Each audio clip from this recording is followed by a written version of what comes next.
What's up? We are live.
What's up? Y'all join up. It's Ben.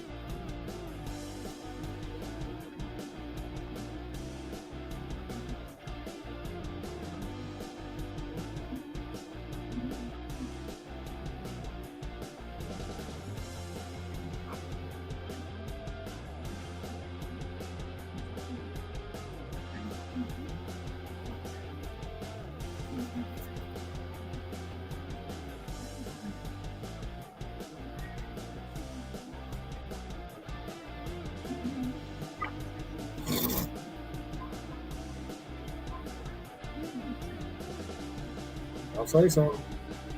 I'll figure it by myself.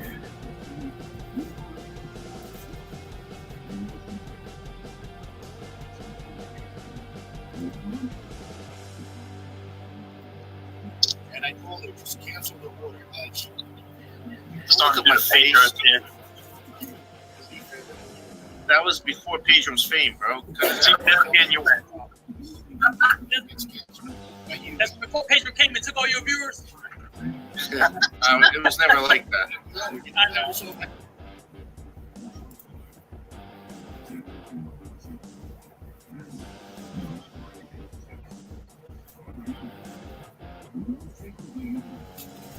Who's in here?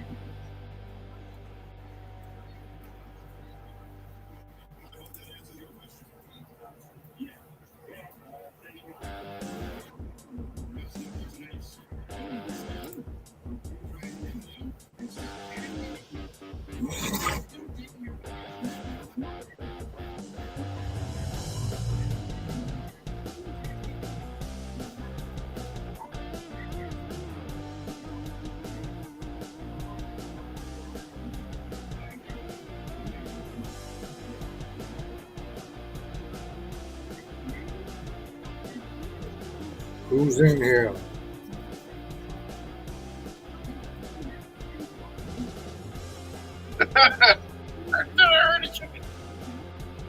That's the chickens over in Cambodia or whatever when you call support. Dude, look, he's doing the I'm frustrated rubbing my head face.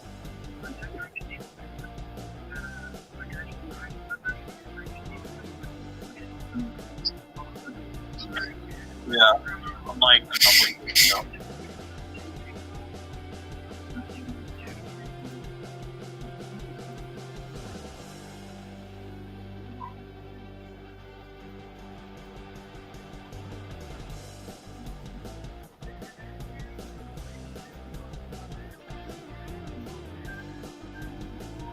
I'll say so. I'll just sit there.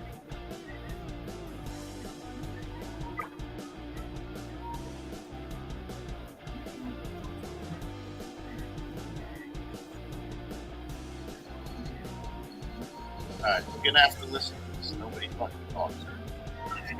Can I talk? No. This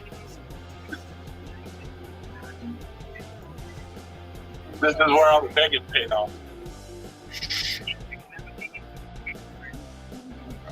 Quick question.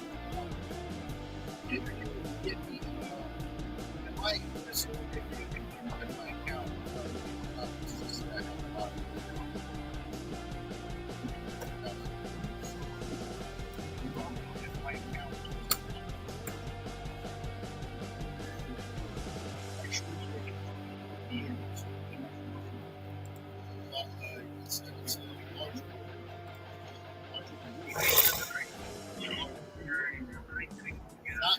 not the schedule, like hearing, but the other.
I'm used to the 240.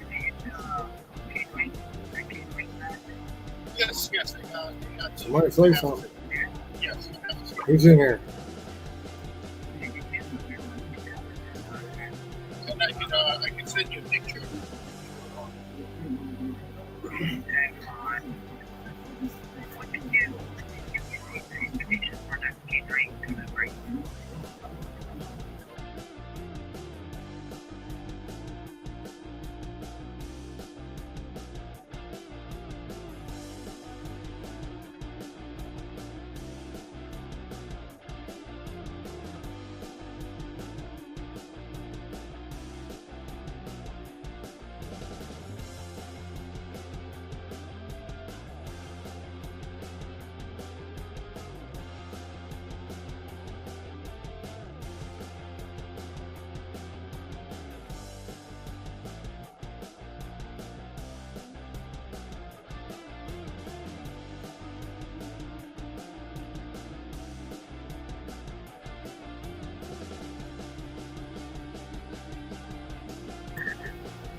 All right, who's in here, guys?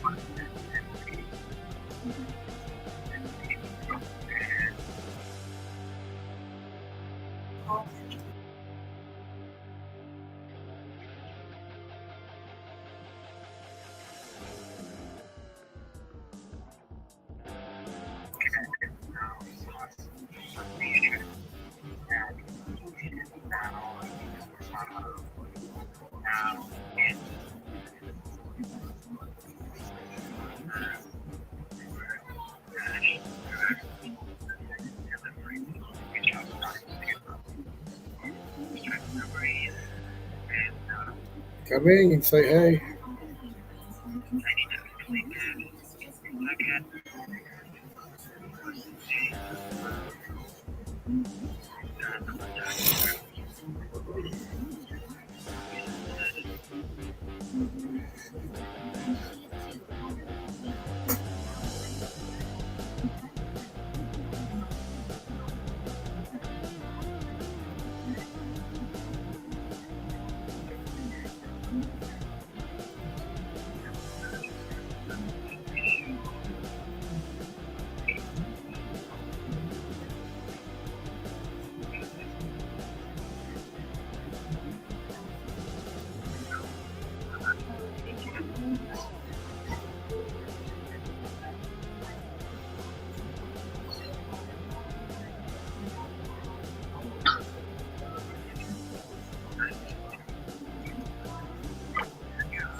This is how you got large order.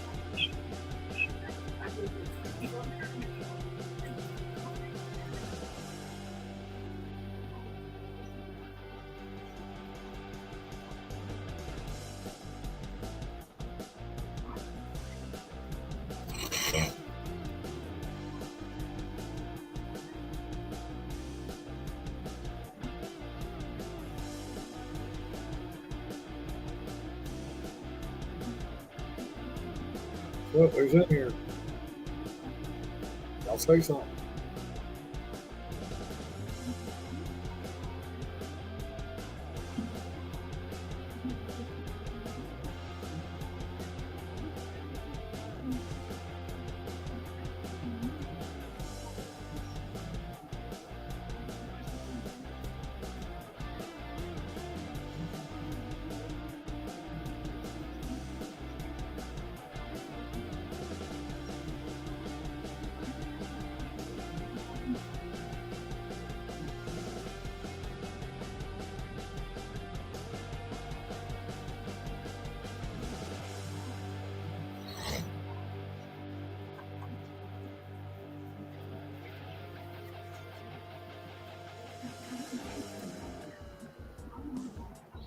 Go rob a bank the way you were dressed, dude. Just saying, like, you had the full beard, so clearly, like, you were hibernating because I guess it was cold.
I speak to them on the chat, and I'm like, look, I could be making money right now, and you're sitting here telling me, oh, don't worry, I can help you with this problem.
I thought I'd stop by and crash the party for a minute.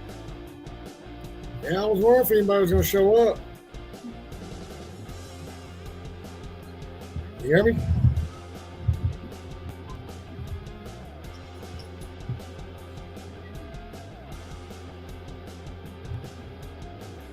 Can you hear me? Yeah, that's cool. I did a whole live stream. We were talking about the Wisconsin parade killer. So we were talking about that guy. We were talking about guns, and then we were talking about Putin and his nuclear threats.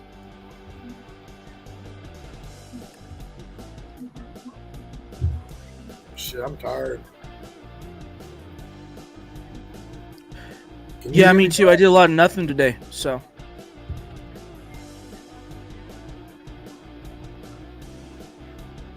I went out and made about 170.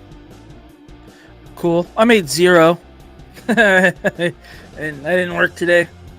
I tried to, but there was a lot of issues, and then what happened was once the app was back up and running, then I had selected some orders, and then the customers were calling me, yelling, and I'm like, I don't deal with that crap, so I just hung up on the customer. I didn't really hang up on the customer. I was just like, yeah, there was an outage with the app. There's nothing I can do. I don't pick the orders. It is what it is. Sorry. And then, anyway, long story short, I ended the call because it got really belligerent, and then I unassigned it and I just shut the app off. So I was like, I don't get paid enough to deal with that. Yeah, it crashed on us a few days ago. Like Tuesday or Wednesday, everything went down. Oh, really?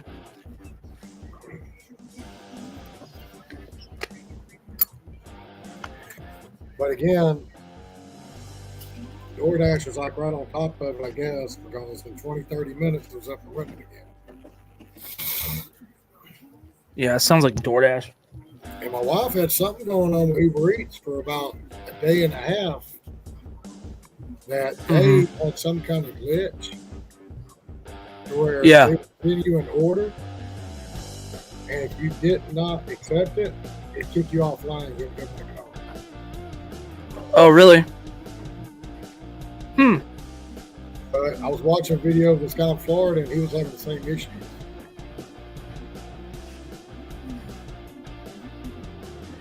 I think there. Well, I don't know anything about that, but I think the reason why they do that, and I'm not saying I agree with it, but I think part of the reason why they kick people off is because, like, if you're not accepting stuff, they're like, well, we got to get stuff out. We're gonna send it to somebody that will. But I don't even really know. I try not to read into any of it. I'm not doing it for too much longer anyway, so it doesn't matter. But they're always changing, like they're always changing it up.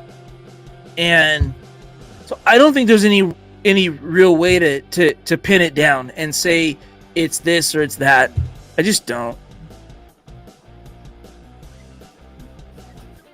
I don't know. DoorDash calls me about 4 or 5 times today.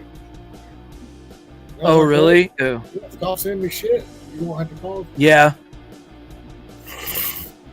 Well, you know what? And fuel prices have absolutely surged. Like, we are at, we have some stations in Anchorage that are now $5.99. So, you know what? At basically $6 a gallon, I'm not interested in a $7 order going 6 or 7 miles. I'm not interested. I'm not going to do it, So I don't know what's, some people will take it and do it. Hey, that's cool. You do you. I do me.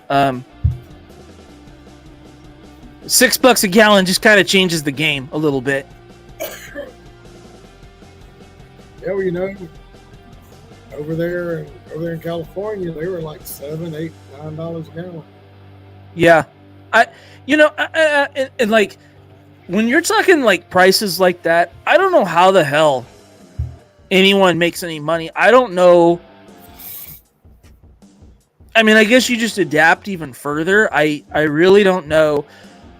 But at the same time, a lot of our runs here, like where Autumn and I live, it's not uncommon for us to drive 7 to 10 miles one way. And it's not like we get out there and then there's a spot to pick up from and come back. No, we got to drive all the way back. So even if, for example, the example I'm giving is, let's say you're going outbound, $1.50, $2 a mile.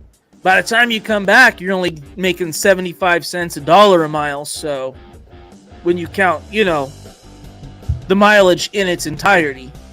So I don't really mess with DoorDash anymore. Their pay, like for us here, the pay, gas is now at basically $6 a gallon. And the distance, they don't pay enough to be able to do that. Drive those kind of distances with that pay. There's no way. Not a $5.99 a gallon.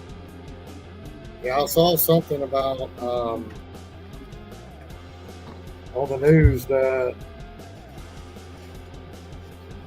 they asked for some, I forgot what it was, but something about they were asking for more oil from somewhere, and they told them no. Venezuela. So now they're like going into the reserve again or whatever. So what happened was OPEC. So OPEC. Yeah, that's what it was. OPEC. Oil producing, exporting countries. OPEC. Well, they call it OPEC Plus now because it's the people that are part of the oil cartel, OPEC. But then the countries that aren't officially in OPEC but still go along with that cartel's wishes, right? Russia was kind of part of that. Venezuela is kind of part of that OPEC Plus. So they were cutting production by 2 million barrels a day. Now today, oil prices went up more than $4 a barrel on West Texas Instrument crude. So our prices are going to go up. And the reason our prices are going up now is because there was some refinery in the Midwest that caught fire. It's amazing. These things always go and catch fire, right? And then some refineries in California were down for, I guess, maintenance. So that's why we had this crazy run up all of a sudden. But, I think that we're definitely heading for something not good. Yeah, well, I mean, if he wouldn't have shut our pipeline down, we wouldn't have this problem. Exactly. And we just open it up here at home. Sure. Exactly. That's what you could do. You go, all right, well, screw you, OPEC. We don't need you. Watch this. At the stroke of a damn pen, we could have this turned around in a couple of months. And that would help tame inflation, too. That wouldn't solve it, but it would definitely help to tame it. Yeah, I mean, you got to think, he just shut it down. All them people lost their jobs.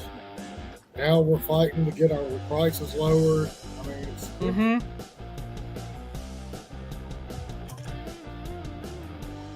Say what you will about Donald Trump, but nobody was paying $5, $7 a gallon for a single drop of fuel. That's partly because of two issues. One, that administration's policies, but two, we also had the COVID issue that obviously stopped everything and artificially stopped everything, and so it was complete demand destruction. But even before the nasty 19 came through, we weren't paying these kind of prices. So things, of course, things weren't perfect, but things were definitely a lot more stable.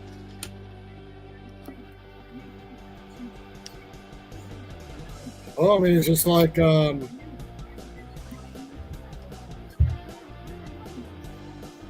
back when he was like the vice president. I remember gas going from like $2.25 to $5 overnight. Yeah. I do too.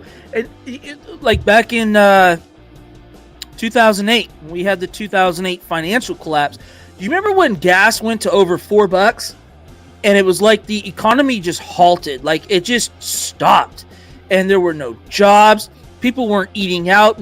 You couldn't even get a damn job at McDonald's to even save your life.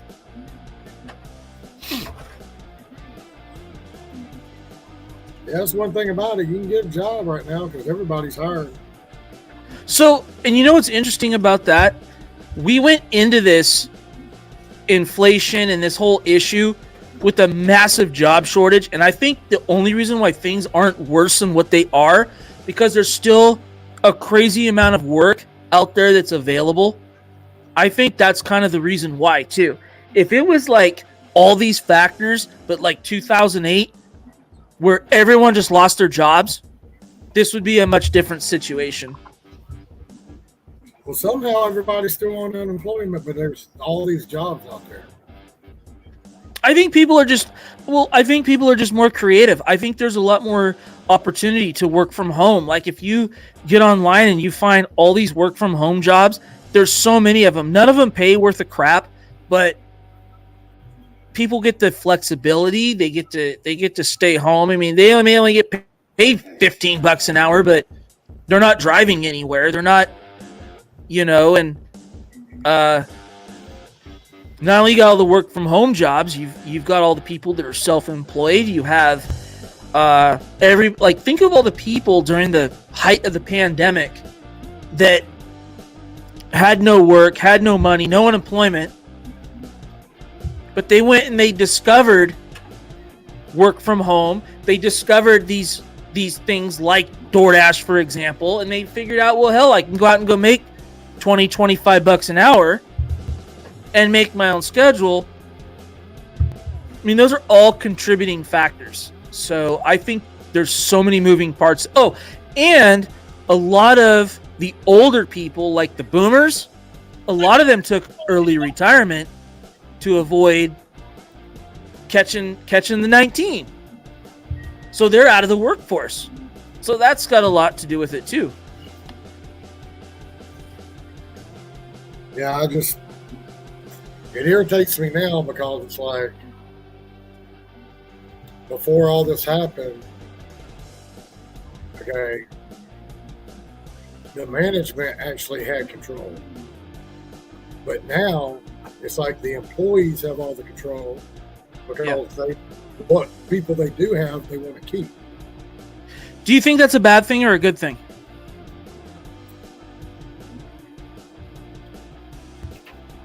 I think it's both.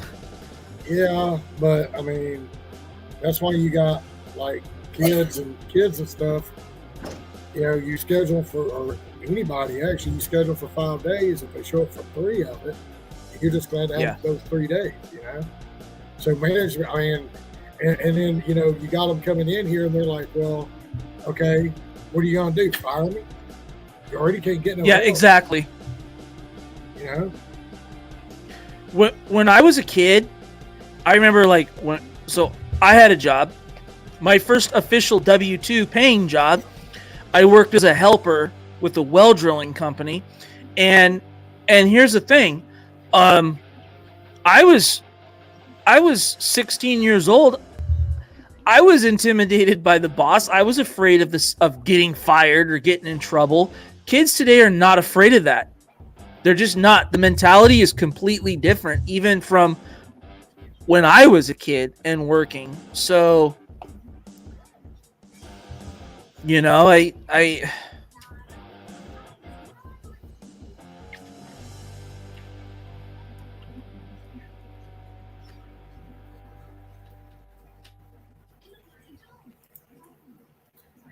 Yeah, I know, Truthy.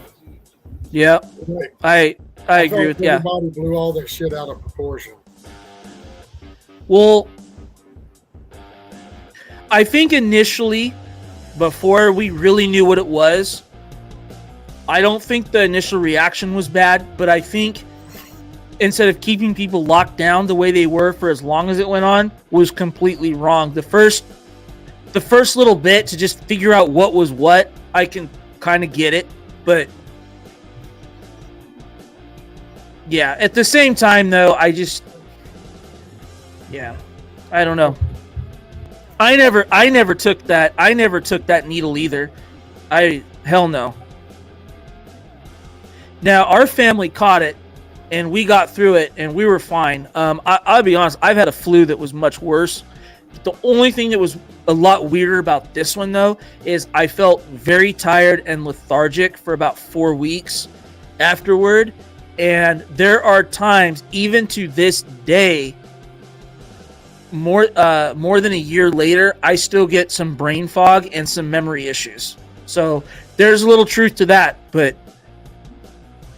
I still rather I thought I heard somewhere that like most of the people that did die were like in bad health or had issues and stuff like that. So it's not like the normal people. Yeah, I mean it's like the people that die from the flu every year. I mean it's all the. I mean, if you're not in good shape or you got issues or sicknesses and you catch something, and you're more susceptible to get it and die from it, then there you go.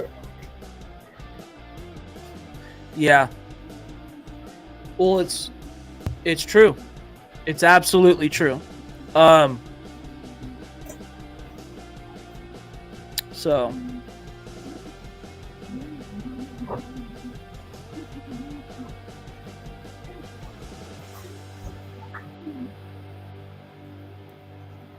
So it's like my oh, he gone. It's like my stepdad. Yeah. He caught it. He has issues. He's had like a kidney transplant. Mm-hmm. So he caught it. He almost died. I mean, he was in hospital for what, month and a half? 2 months. He had to go back and learn how to walk and talk and all that again. Damn. He hated that place. Every time I take my mom down there to see him, he's like, "I'm ready to go. Load my shit up. Let's go." Yeah. Well, Elon Musk is going to buy Twitter. What do you think? Is he or is he not? He is. He's going through with it for real this time. I heard that he was going to, then he backed out of it, and they were all pissed off about it. I don't even get on Twitter, so I don't know.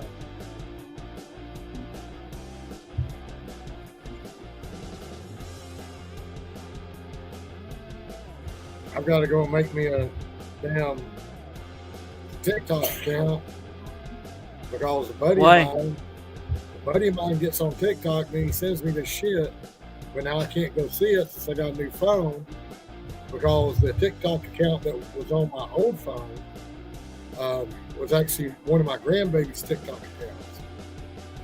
Oh, okay. She don't know no information to it. Yeah.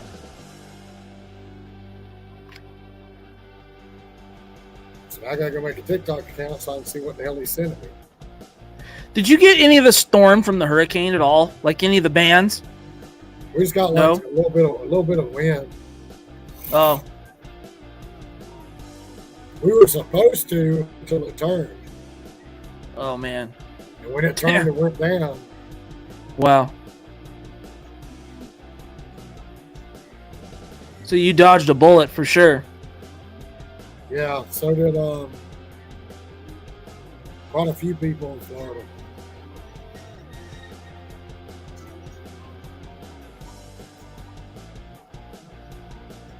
Like that one guy that I watch in Florida, he was supposed to go right over where he lived. Yeah. And when it turned, he was like, yes. But now people want to talk.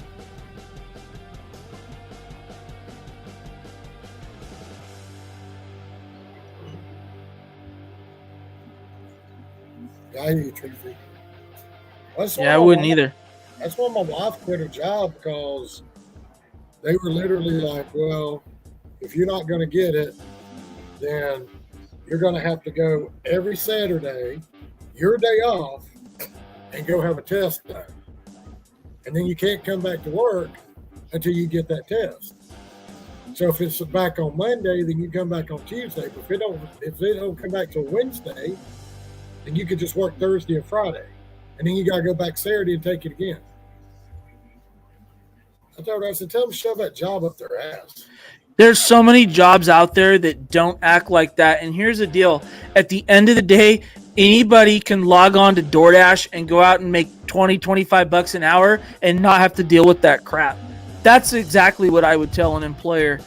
Like if an employer told me that, I would tell them exactly that. From an emboldened position, I would tell them that you do that, and this is exactly what I'm going to do.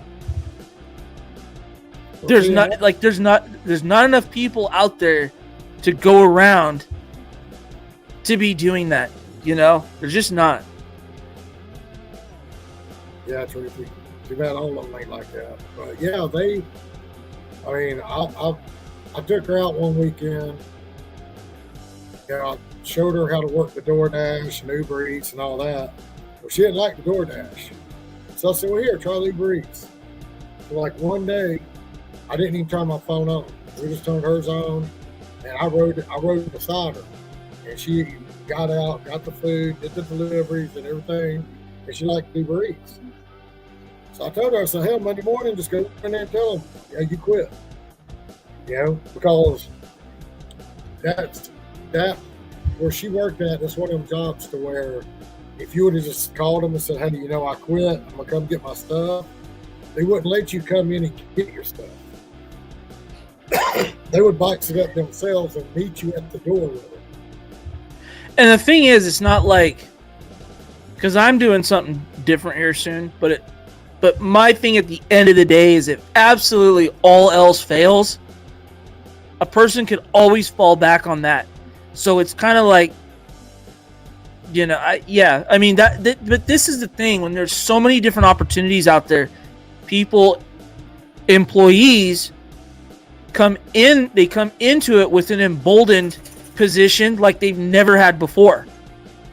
I think it's good and bad. I think it's ripe for abuse, but I think it's good for the W-2 employees that are committed to doing the right thing and working and showing up and not just there to collect the check, but they're there to, you know, obviously earn, but do the job correctly. Kind of provides them a little protection because they could be like, well, if you don't like what I'm doing, I'm sure there's 100 other employers that'll have me hired by 5. So, you know. Yeah, but it's the ones that you got walk around, don't want to do nothing. They're just there. Yeah. You know, and basically just do whatever they want, and the manager has no control over it because, you know, what are you going to do? You know? Yeah. I'm going to send them home because at least they're there. I like Truth Warrior's comment. Yeah, I remember about the Untitled. I remember when back before my job shut down, you know, I only had, you know, I was like the manager and then me. So if you're just sitting on your ass not doing nothing, then I just look at you and say, hey, if you're not gonna do nothing, go home. You know, well, now they can't do that. Yeah, they might go home and not come back. Well, look at Truth Warrior's comment about entitled people. That's true. I had an incident here. Oh, it's been, how long has it been now, Autumn, since that idiot Spark driver 2 weeks ago? It's been like 2 weeks ago. I had an incident at Walmart with some shitbag Spark driver, you know? And it's like, I was minding my own business. You know, I showed up to get my batch, and I had my window down just a little bit. And dude comes up and he's like, oh, are you a driver? I'm like, why? Yeah, and he goes, oh, yeah. I'm like, why? And he goes, oh. He starts talking about other drivers And I'm like, all right, well, cool story, dude. And anyway, about that time is when the Walmart employee came up to me. Oh, who you waiting for? I'm like, he goes, oh yeah, you're a driver. And anyway, it just started. But he goes, I'm surprised your customers don't complain. I'm like, for what?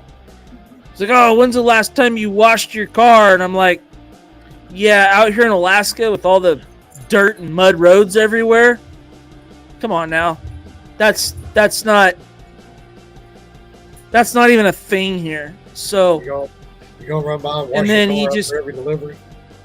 Yeah, right. And then I said maybe your car's so clean because you're not out working. And anyway, he's just running his mouth, and he was saying, oh, you people like you, all you, I'm not going to use the cuss words, but all you drivers oversaturating this. And I'm like, cool story, bro.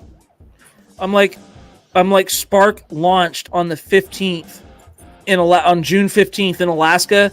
I was there on day one in Anchorage. So say what you will. It's not like I just came in here last week kind of deal. And it was a big old deal. Well, he was going around running his mouth to other drivers that were also Spark drivers. And anyway, one of the employees, he was causing trouble for the Walmart employees too. Anyway, he got deactivated, I found out a couple days ago. Like, they deactivated him. Yeah, I mean, Manager what does it matter to him what y'all are doing? I don't know. Because it's like this weird... I don't know. Because with some of these people, it's like a weird competition. It's this weird, like... I don't know, because I've worked in a lot of different industries, and I've never experienced the weird level of toxicity that you find amongst the gig crew, whether it be out on the street or on YouTube. I don't know. My thought is because for some of them, they have nothing else going on in their life. And unfortunately, for some people, this is probably the best money they've ever earned, which is kind of funny because it's like, it's still not like it's good money. So now some of them think they're about something when they're not. And I don't know. I guess they measure their worth by what they take home per week. And that's just not the way I was raised. And it's not what I do. So, and the level of entitledness is absolutely through the roof. What's wrong with just doing something that makes sense for you? Like, if I do something you don't like, what do you care, right? If you do something I don't like, what does it matter? I have yet to meet any one of these people on YouTube that can tell me how it's done in Alaska. They get on here and they'll say, do this, and do this. And it's like, motherfucker, you come up here when it's dark and 30 below zero, and you tell me how it's fucking done. And turn a profit when there's tons of snow, it's dark, it's windy, it's 30 below, no damn porch lights on, no one answering a phone, no numbers on an address, and then a goddamn moose blocking your way. Like, you tell me how it's done. After you experience that shit, then you can tell me how the hell to work an app. Until then, shut the fuck up. That's how I feel about them. But let them do their thing. I wouldn't go down to the ghetto ass cities down the lower 48 and tell someone how to work these stupid apps, because I don't know the first thing about running one of these apps in LA or one of the biggest crime-ridden murder capitals. I'm not talking about Chicago, but St. Louis to be specific. One of the murder capitals of the country. I wouldn't go down there and tell someone how to do their job. But they're right there to be like, oh, this is how you do it. Fuck you. Until you come to Alaska, no, you don't even know. So yeah, their level of entitledness is putrid as hell. I watched some of that when I first started, then I just took what they said and I learned how to incorporate it into what I'm doing. That's like about all you can do. Everybody's it's like everybody's finally waking up after, like, I've been doing this a little over a year, and I see like a circle. And everything that wasn't okay a year ago, now it's all of a sudden becoming okay. You know? So here's the deal, though, right? Now, a lot of the people that are giving out this information on YouTube, it's not that they're giving out wrong information. The information they're giving, it was probably good, true, and accurate representation of these apps going back a year, 2 years ago, whatever, right? But as these apps evolve and as they do things to try to steer the drivers into accepting these deliveries, that means the algorithm constantly changes. It has to change. They change for two reasons. Their number one job is to turn a profit and make their shareholders happy. They want the food, they want the product delivered to the customer, and the drivers are always, not all, but there's enough drivers out there that are constantly trying to circumvent the system, game the system, play games, and so as such, the companies have to regroup and they have to retool, and meaning redo the algorithm in some way. That's the way it works.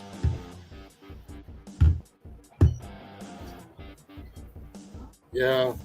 Oh,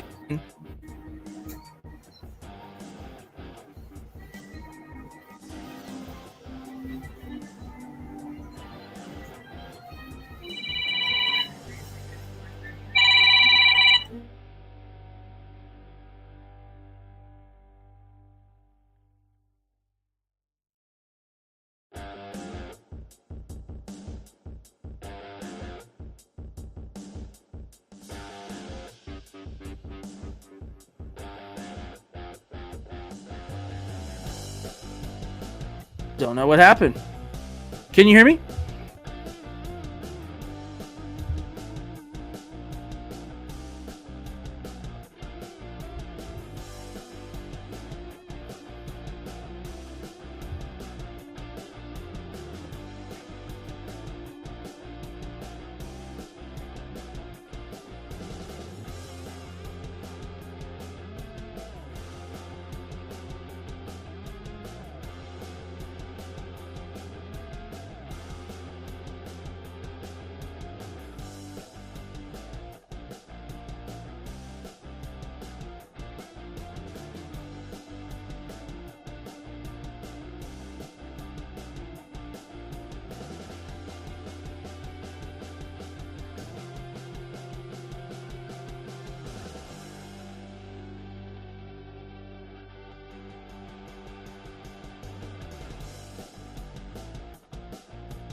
Do I look frozen?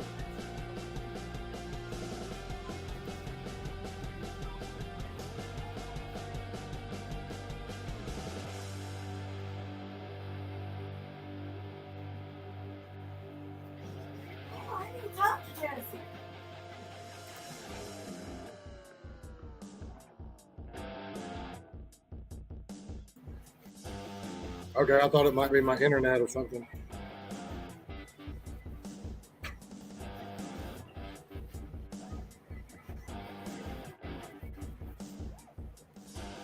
and how the internet company likes to do restarts out of nowhere for no reason.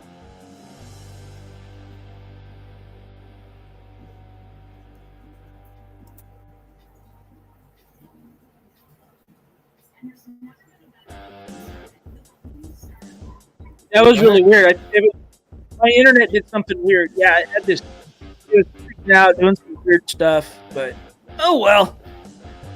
So that's what I was wondering, because I was just telling them, internet companies will just pick at like 2 or 3 in the morning to restart your modem for no reason whatsoever. Yeah. I was kind of wondering if I was frozen.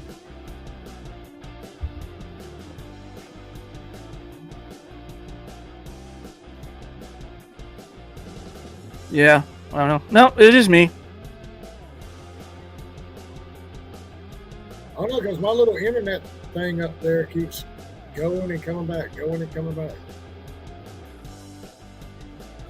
Yeah, mine was kind of doing that too. Not sure why. I didn't think it was my internet because the TV's still working.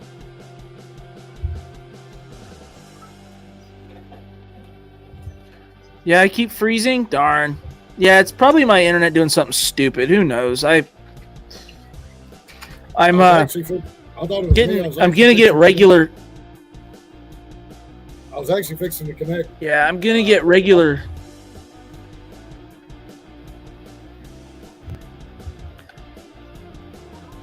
I was like, I thought I was froze, so I was actually fixing to connect my computer to my phone, then go over and restart my modem, so I didn't lose the stream. Nice. I'm gonna get regular internet here pretty soon. So unlimited internet is almost $200 a month up here. I'm not paying for that. So we switched over to Verizon. It's a little bit better, but it's still not great. But I found a company where I can just buy like 200 gigs worth, and it's like $80 a month. So that's what we're gonna do. So, because last month we used, I don't remember. We used like 100 and some gigs last month. So.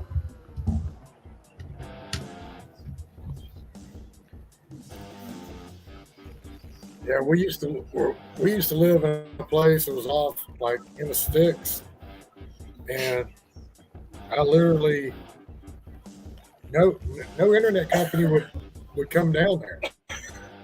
So Oh, I wow. literally had to, and my phone didn't work that good there. And the only way I could get on my computer is I had to hotspot my computer to my phone on Wi-Fi. But then I had to go to one little spot in the house and put my phone up in the windowsill, so there would Nice. get good enough signal so I could get on my computer. I really wanted to get the what's it called? Oh, Starlink. I really wanted to get Starlink internet. It won't be available here till next year. I got tired of jumping up answering my phone when people called, so when I got home, I just wear earphones around. So if somebody called, I could walk around the house and talk to them. Yeah.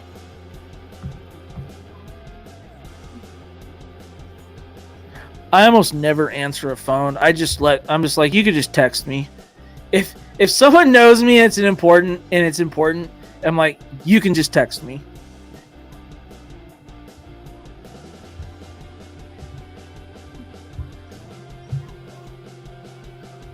You got a tooth or something. That's the women's been messing with me for a few days now. It don't hurt during the day, it just hurts at night. Just get some pliers and just. Yeah, I gotta figure out which one it is back here. Whatever it is, it's on some kind of nerve. So when it starts hurting, it starts making this part of my head hurt.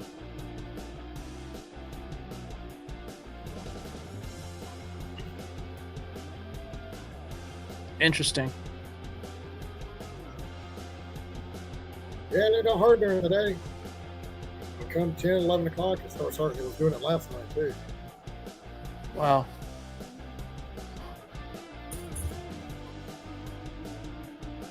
I was driving around Atlanta. My mouth started hurting. Front of my head started hurting right here.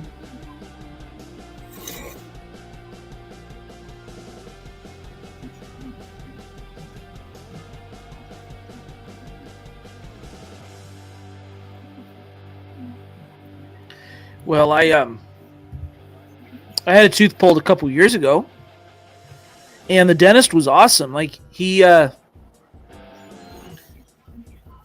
don't know, he shot my mouth like 3 times, and he's like, "All right, good and numb." I'm like, "Yeah," and he just started doing something. 5 minutes in, I'm like, he. Like maybe 5 or 7 minutes. Like it literally wasn't that long. He was doing something, and then he turned his back, like he was done or something. I don't know. He turned his back, was talking to whoever about something, and I'm like, are you almost done? Like something like that. And he's like, yeah, I'm done. I'm like, what? Already? I wasn't expecting that.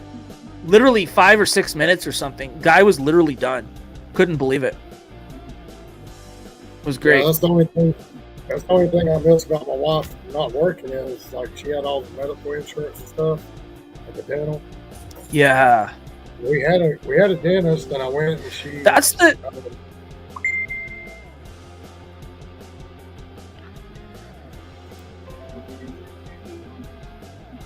And that's the whole thing. Look, do you ever get those emails from that company called Stride, where they offer like gig workers dental, medical, vision, or something?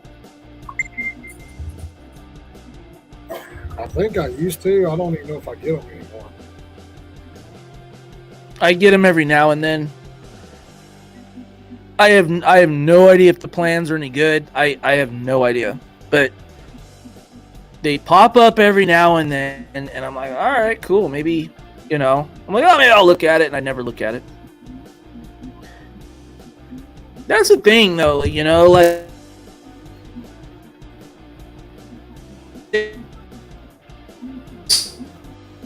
they'll give you that's where you get kind of screwed, is there's no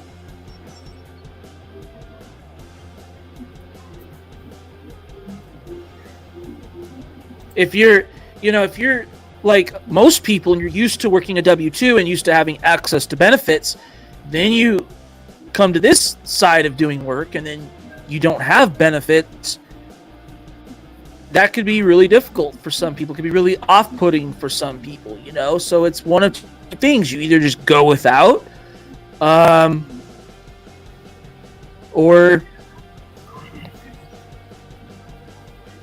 and you figure out where you can obtain, medical and dental insurance.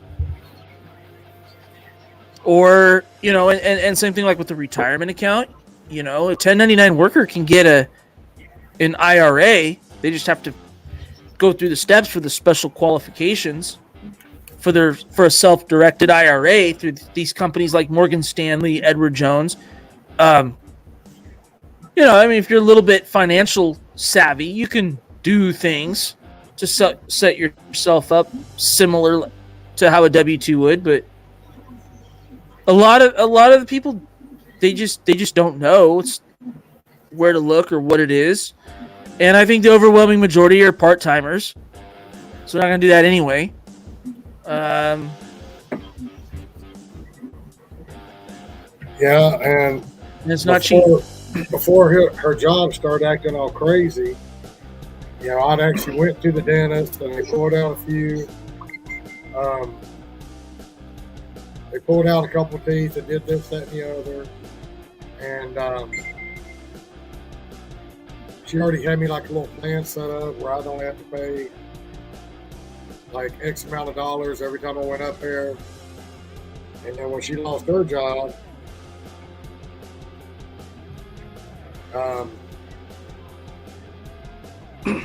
when she lost her, when she quit her job, all that went away. I was getting text messages about my dentist appointment coming up. And I'm like, no, I can't come. But she would have had everything set up. I wouldn't be hurting right now. Yeah. I can't afford to go give her $200-300 every time I want to go to the dentist. With the insurance, I was paying not even $100 a visit. What does it cost just to go get a tooth pulled? A couple $100? Yeah, I think know. it I don't remember. depends on, like, if it's inflamed or how hard it is to get to. They pay. It could be between $200 and $500 or $600 probably. Yeah.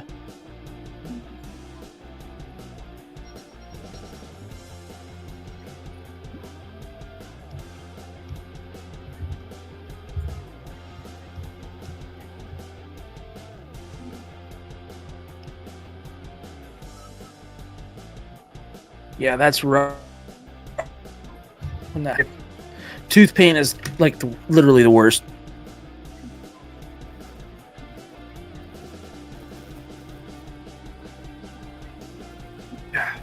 Yeah, because like I said, it feels like it's hurting here, but it feels like it's kind of going up. And it's stopping like right over here.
Yeah, it's like I was gonna tell you.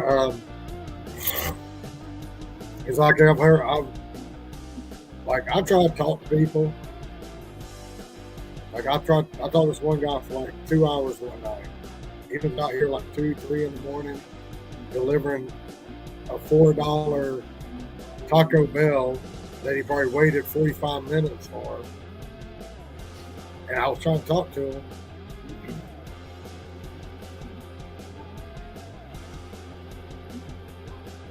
And he didn't want to listen. So like last night when I was in Atlanta, this guy I see down there all the time, he was sitting there talking to me. And we were sitting there talking. He's like, you got a good order from McDonald's? I said, yeah. He's like, yeah. I got one. It's $3.25 going a half a mile. I just looked at him. I was like, okay, mine's 18 going 3 miles. And I was laughing because when I got to McDonald's to pick this order up, I saw that order come through on my phone. And I didn't take it. And a few minutes later, he comes walking in with it.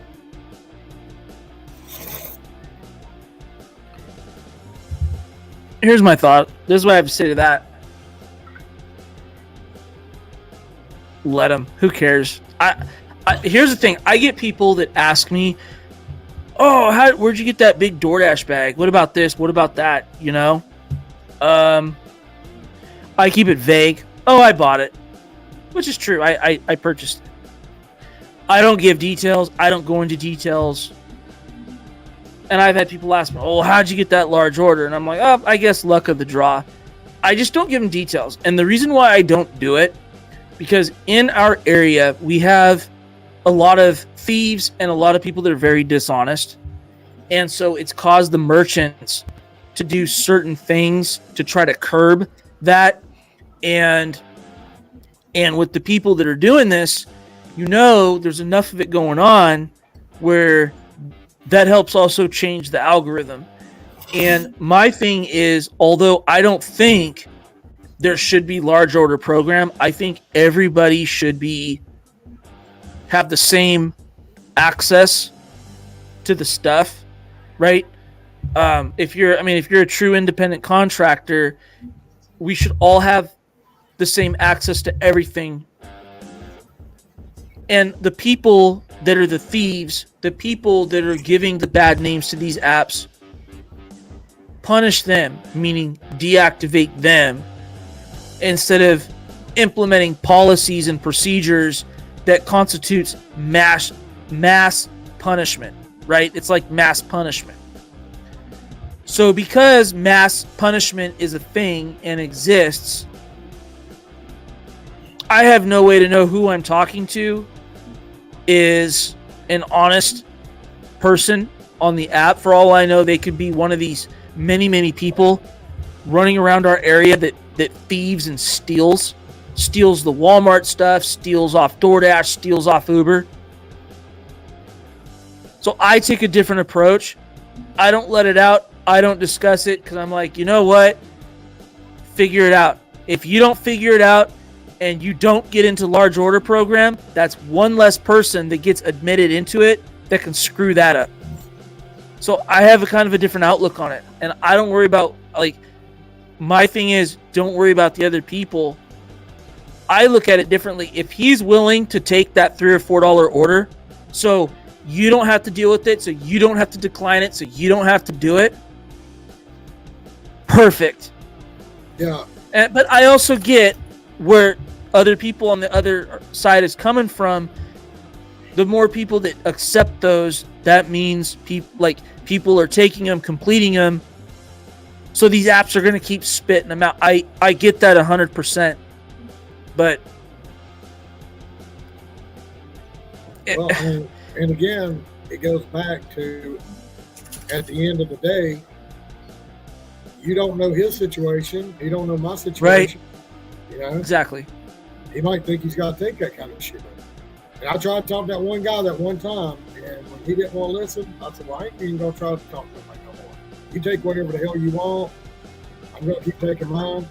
And that's why I was kind of chuckling last night. I was like, well, you keep taking the $2, $3, $4 orders. I'm going to keep taking the $8, $9, $12, $15, $18 orders.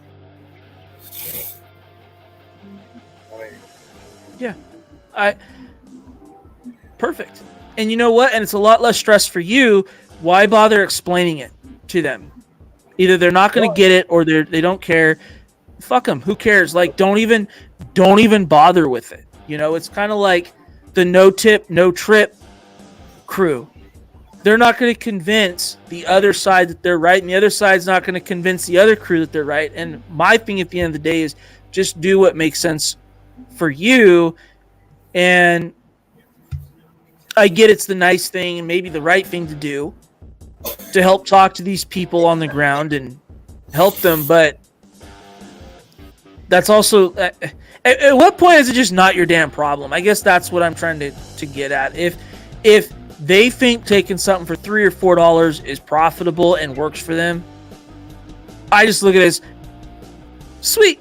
That is one less that I had to decline, one less that I had to deal with, and I can take something that makes more sense for me. That's how I look at it. And it's like I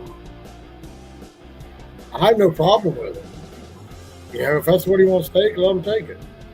You know, because I'm just kind of sitting here thinking about like a few days ago. You know, he's out there taking them $2, $3, $4 orders. Then I get one that comes in for $29.75 to go 9 miles. Yeah, there you go. If he wasn't on a $3 order, he might have got that before I did. You know? Yeah. So at the end of the day, I don't worry about it. You tell me you're taking a $3 order, I'm just going to look at you, you know? Whatever. You can take it, but I'm not going to. I mean,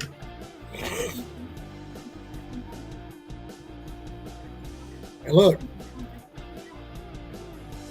I started taking stuff I normally wouldn't take because,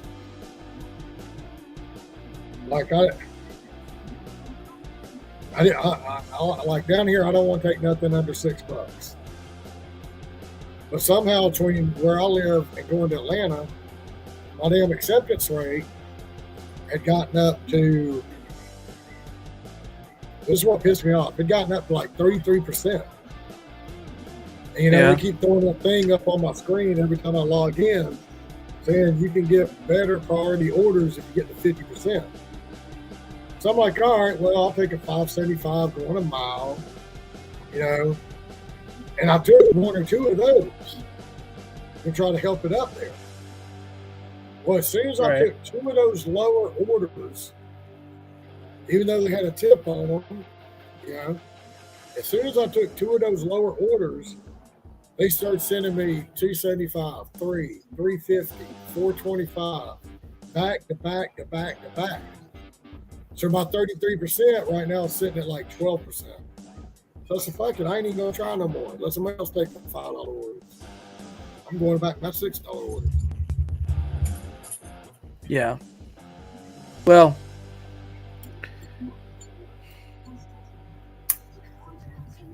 I don't know. I mean, I don't mind trying to get my acceptance rate up to 50%, 60%, 70%, see if it makes a difference. But I'm going to do it without taking $2, $3, $4. You know, I'm going to do it my way. And if I get there, I get there. If I don't, I don't. I'm not going to sit there and take orders all day long for $3 going 7 miles. right. You know, when I can take a $7 going 3 miles.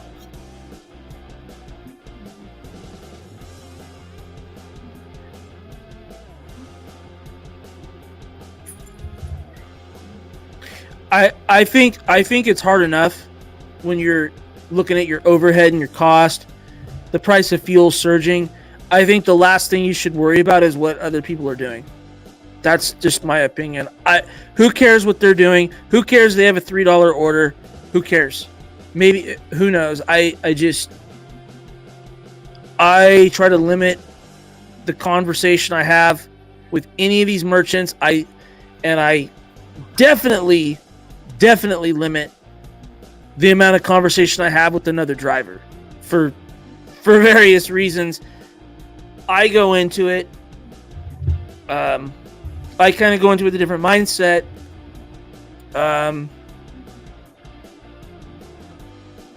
There's too many people ripping these apps off, playing games, gaming the system, and thieving both drivers and customers. So I'm just not going to tell them things that, you know, if they have access to the platform, okay, and the chance that this person that's asking me how to do this, how to do that, things that they could call in, things they can go on the frequently asked questions page and find out themselves, things that they can go on YouTube and find these channels and figure out for themselves.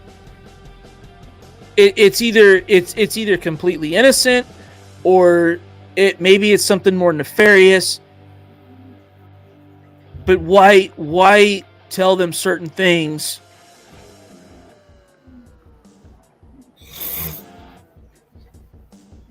You froze again.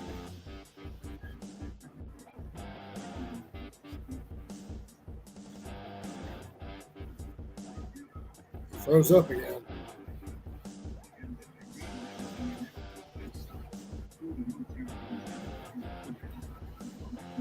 Truth is, he froze up again, or is it me?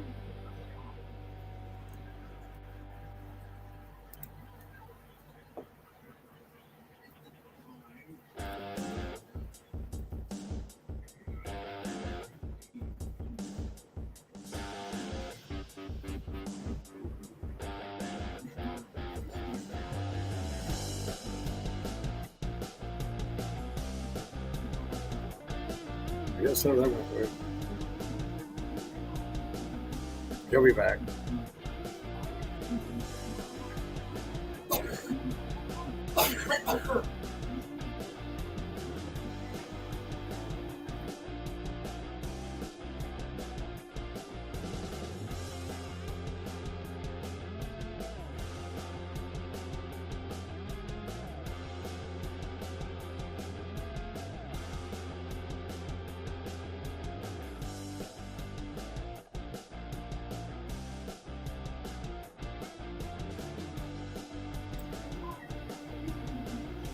Maybe he'll be back.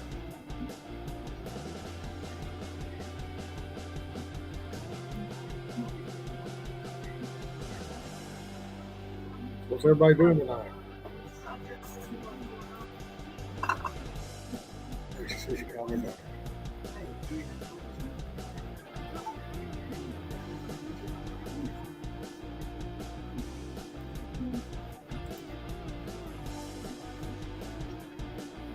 Welcome back. One. So welcome back. Yeah, hey, if it bombs out again, I'm just gonna stay out. I don't know what the deal is, but it's incredibly annoying. Then I have to talk to myself. Yeah. We got 3 people in chat, but they're not saying nothing. Yeah.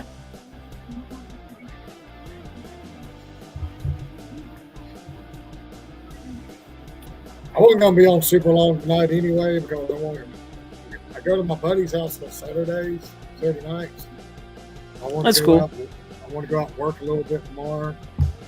So I figure I'd get on for 2-3 hours, see who's out there. Let them know I'm still alive. Because I got to walk the dog too. So.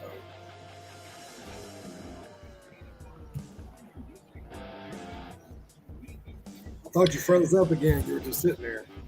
No, sorry. I was thinking. I was just thinking. I've got a lot of stuff. I'm just thinking.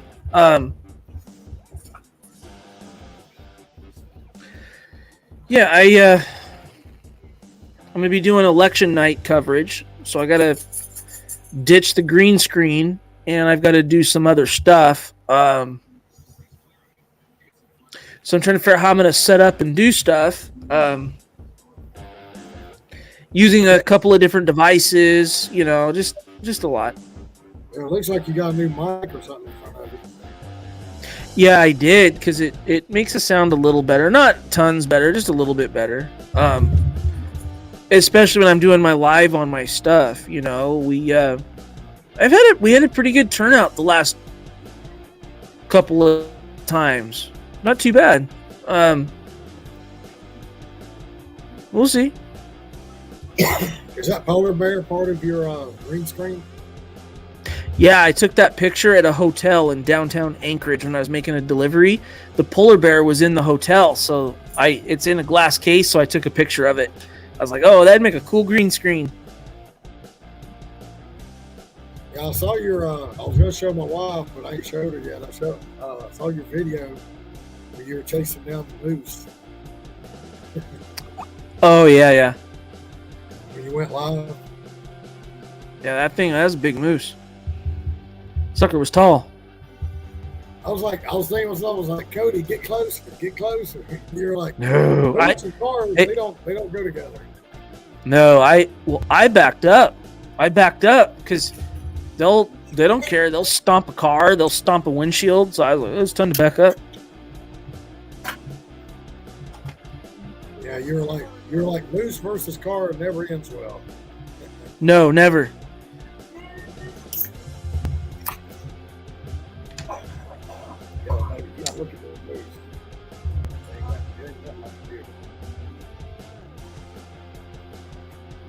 We made some gun video yesterday.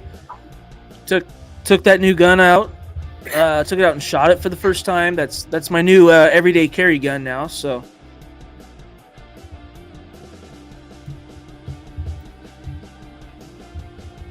I'll go back with it.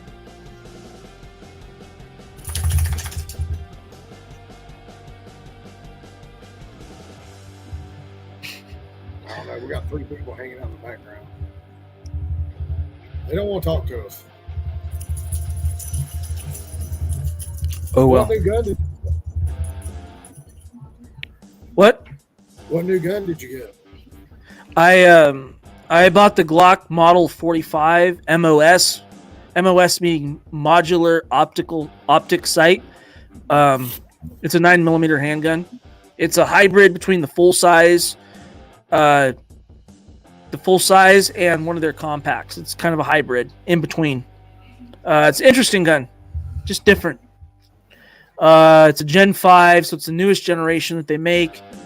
It's got an upgraded barrel, upgraded trigger system, upgraded recoil springs. The thing is a dream to shoot, and it's deathly accurate. So, love it.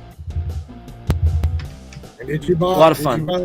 Did you buy that from that place that ships it to you? Yeah, I bought it from King's in Tennessee. I saw a video where you were talking about buying guns and stuff from them, having it shipped over there. Yeah.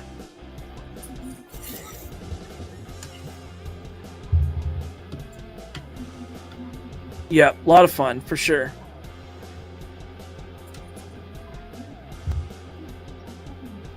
They charge a $30 shipping fee from Tennessee to Alaska, and it's second day air. I thought you said it was one of them was like 40 or something. I paid $30 this time. I don't know. I've paid 40 before, so I don't know why I paid 30 this time instead of 40. It could be just depends who was pushing the button or something. I don't know.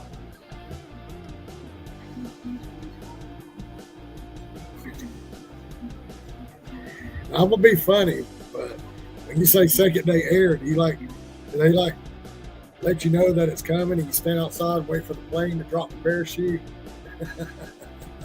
Yeah. So they send you a tracking number, and I track it. So it always goes from Tennessee to Louisville, Kentucky. And every time I know it hits Kentucky, I know it's hitting the plane and coming to Anchorage, because every time it goes from Louisville to Anchorage. So I got it down to a science.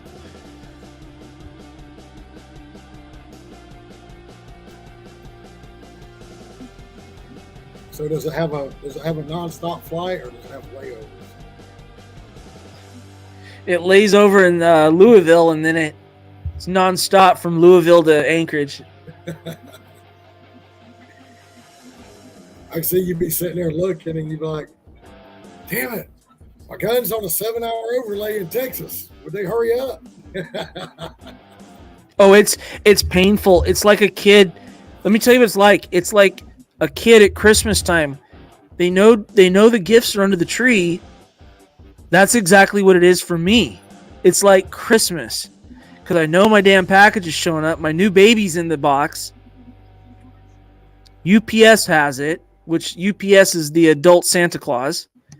And I just know it's coming. And as soon as it hits Anchorage, and then it's out on the truck for delivery, I'm like, yeah. And then I know when it makes it to the gun store, to the FFL, because in the FFL, well, I get the notification. And then usually a little while later, the FFL calls me, "Hey, come pick up your gun." I'm like, okay. But there's times I've gone before they've had a chance to call me. I'm like, I'm here for my pistola. And then I go in, fill out the paperwork, and go pick it up. Sometimes you just beat them to the punch. Sometimes.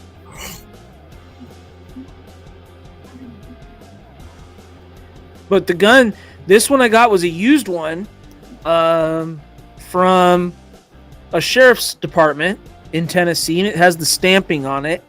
It's got the badge. It says State of Tennessee on it. It's really, really cool.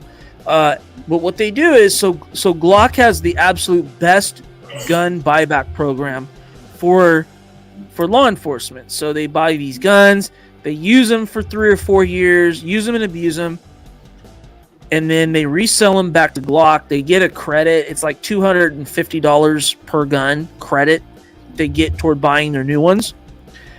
Glock gets their hands on them again. They go through and they completely refurbish them, break them down piece by piece. They clean them up. If something needs replaced, whatever the thing is, it gets replaced, and then they get sold to FFLs, in other words, to gun dealers, in what's called a lot. And if I remember correctly, a lot, it's 100 guns per lot, something like that. They just buy them in bulk. So these FFLs, they oftentimes buy these guns for really cheap. Like they buy the entire lot, meaning they buy the gun for literally like $200 a piece.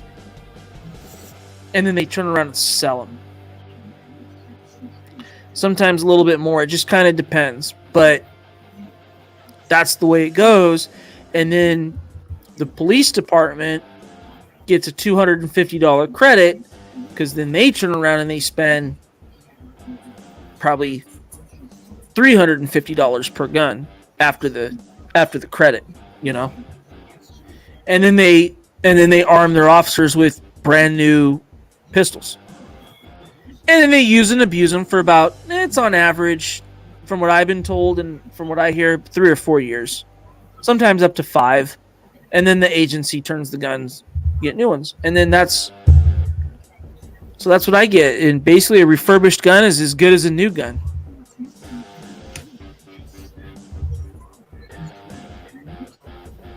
What I like about a refurbished gun is, in many of the cases, the gun is already kind of broken in. So it just functions a lot nicer and a lot better from the jump, you know.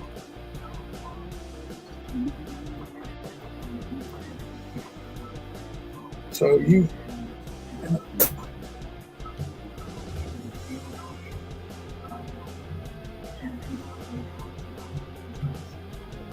drop a cigarette.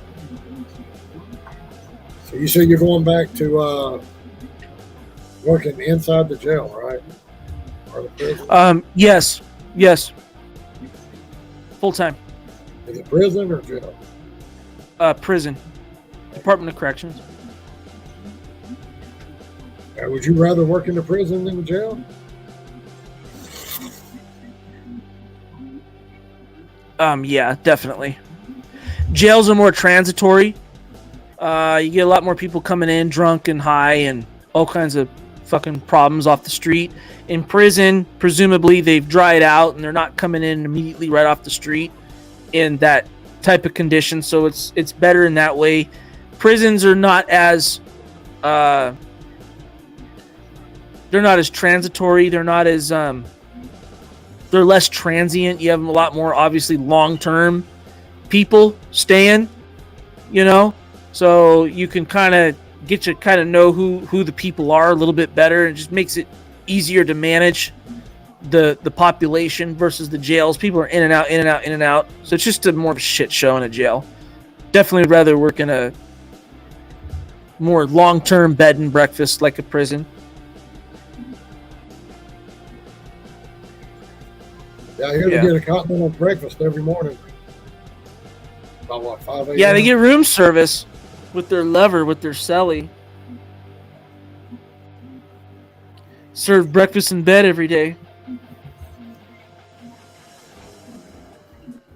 Actually, most of them all, they all get up, leave their cell, leave their tier, and they go to a chow hall, actually. Yeah, our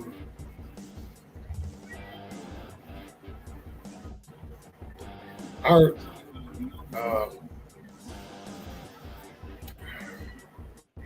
guess our police chief in Atlanta, he's like fighting right now because they have they're so overcrowded. He said that, you know, he has like 700 inmates that are in boats laying on the ground and stuff. But yet they have the old jail that's just sitting there. And he's like, give me the damn keys or all this blood that's going to be shit that's going to be on your hands. Because they've had a lot of, like, one family just buried somebody that died in the Atlanta jail. They've had a lot of fights. They've confiscated all kinds of shit. And, you know, they're all in there together. And he's like, look, you know, give me the keys. Yeah. Let me bring people in. But I was like, kind of see both sides. I mean, it's like at the same time, you know, you're having a problem with getting officers and deputies to work the new Atlanta jail. Where are you going to get the people to work the old Atlanta jail? when you move all these people from this one to this one? You know, are you going to take people that you're already shorthanded and send them over there? Are you going to hire new people that's not coming? I mean, so I'll see both sides. I mean, number one, this country needs to stop incarcerating people for stupid shit. For stupid, really petty things like smoking some weed. That's number one. And only reserve the bed space for the people that go out and do the really bad shit, like commit the domestic violence or commit the felonies. You know, a lot of the people, you can just do catch and release. You know, you catch someone with some weed, if they're not trafficking it, at what point do you say enough's enough? I didn't smell that. I didn't see that. We don't have the bed space. We don't have the resources to deal with that. It's just some weed, right? It's just insane to me. It's and I'm not excusing if something's illegal, it's illegal. I'm not excusing it, but it's like, but at some point, people have got to get real about this stuff. Like, how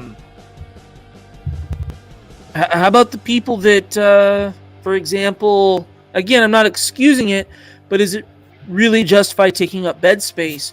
You catch someone driving on a suspended driver's license. It's like, okay, your license is suspended. Okay, you're not drunk. You weren't driving recklessly, but you were driving. And maybe because you got a no proof of insurance ticket and you didn't take care of that ticket. Again, I'm not excusing it. But there's other mitigating factors. If the person's not drunk and they're not driving recklessly, and it wasn't in the commission of a crime, it was in the commission of going to buy some milk, right? Okay, cool. Impound the damn car. Take the car away. Impound the car. You don't have to arrest the person and book them, because a lot of these people that get arrested, the reason why they're in there, because they don't have the money to make bond. Even for the pettiest, stupidest things, they don't have the money to make bond, so they sit in there. That doesn't serve anybody. I can go on and on about this subject. I don't have the energy for it, but you know, it's like with me. I had a DUI 14 years ago. When I got that, which Uber Eats kicked me off on, but during the time that I got that DUI, I was in the middle of serving probation for the only felony I had in my life, which was it was a whole big ordeal, but it was over stupid shit. But it was they called it criminal damage to property, which made it sound a lot worse than it was. And the county that I live in, they just want to keep everybody in jail on probation anyway. And at that point in time, 14 years ago, they made it so hard to get out of jail. Even if you could come up with the money, the person that was coming to sign your bond had to live here for so long, had to have a job for this long, had to do this. They had so many hoops to jump through just to get you out of jail, you know, that you just sat there. Yeah. And I'm thinking to myself, meanwhile, you got these people that are doing felony after felony after felony, and they're just revolving through the door.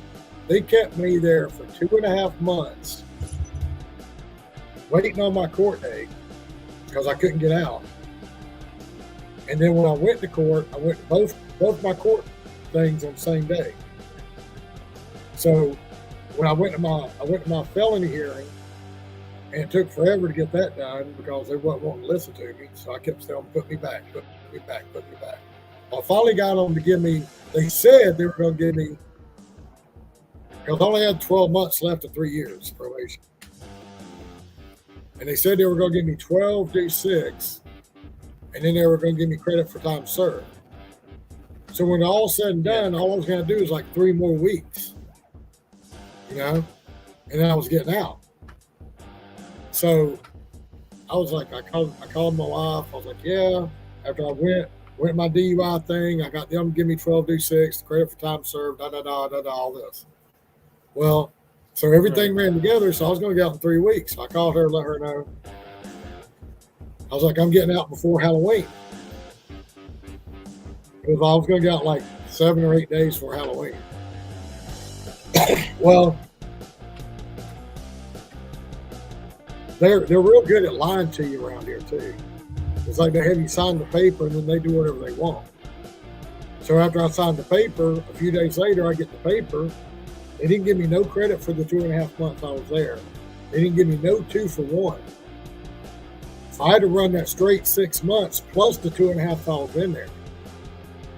So for a DUI and a revocation of probation for 12 months, I did 8.5 months when I should have got out in 3 weeks.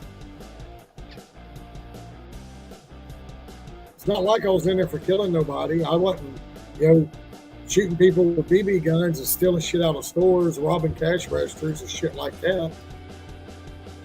But I was a hard, like I said, right. Well, like I said, there's,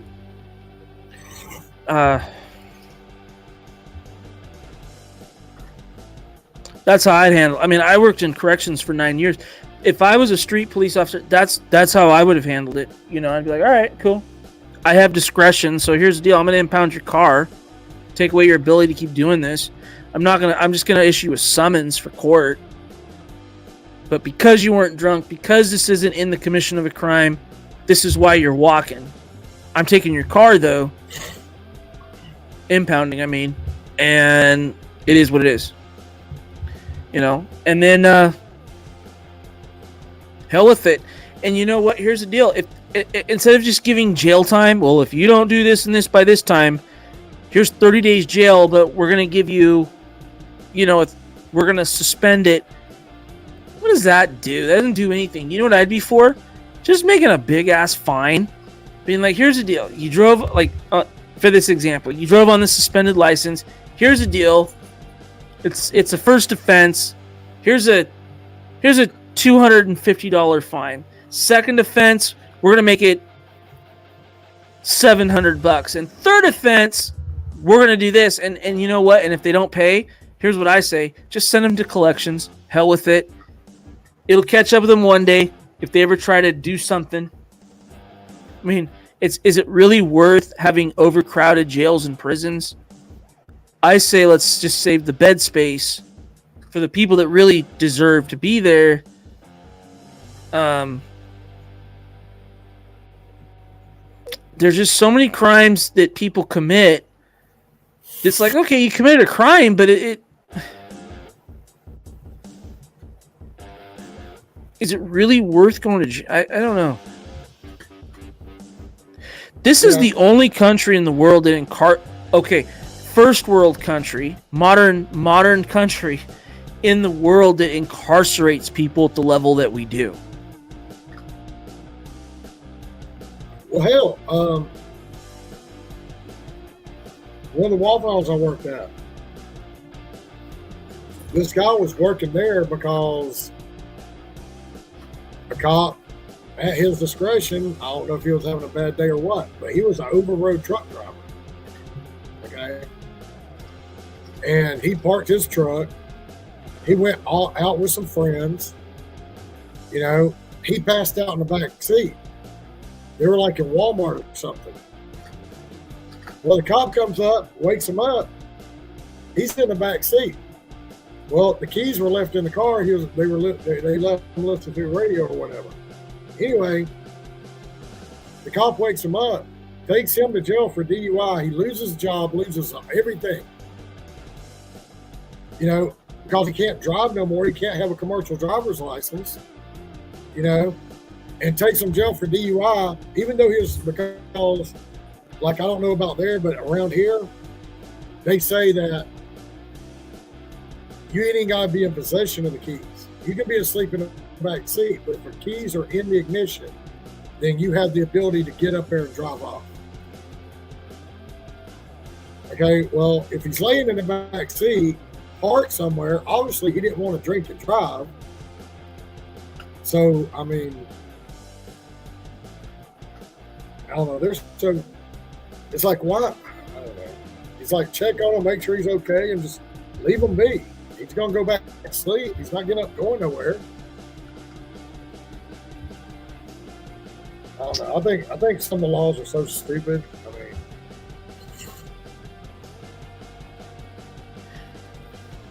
when it comes to someone drunk in a car, because I would be worried they could maybe do something. Yeah, they're gonna sleep, but who knows what they'll do too, right?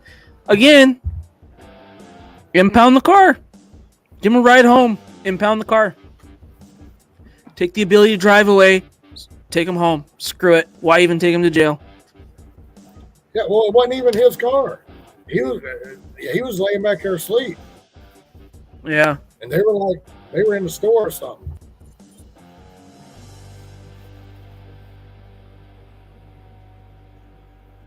I guess they thought they were doing him a favor by leaving the keys in there, so the radio would be playing.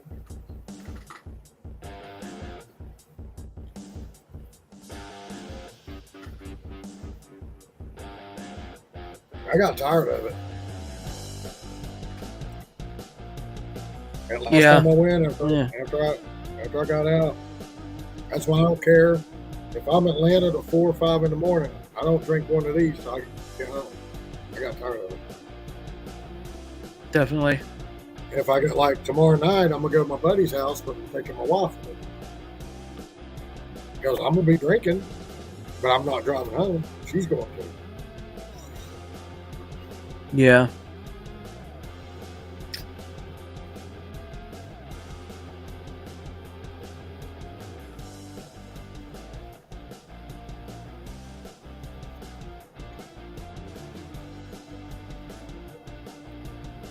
Look, Mo's had National Taco Day.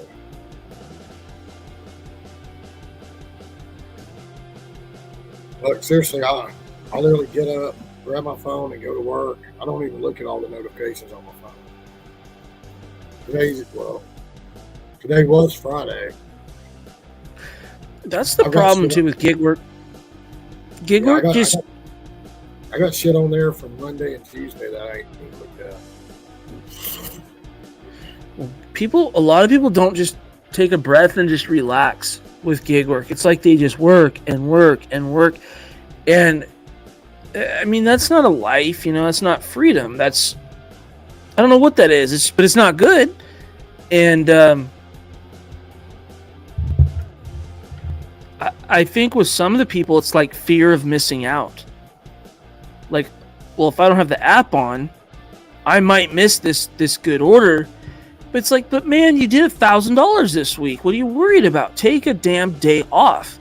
And a lot of people don't do that. I got caught up in that for a long time. I was like, I would easily go make $1,000 a week or more, oftentimes more.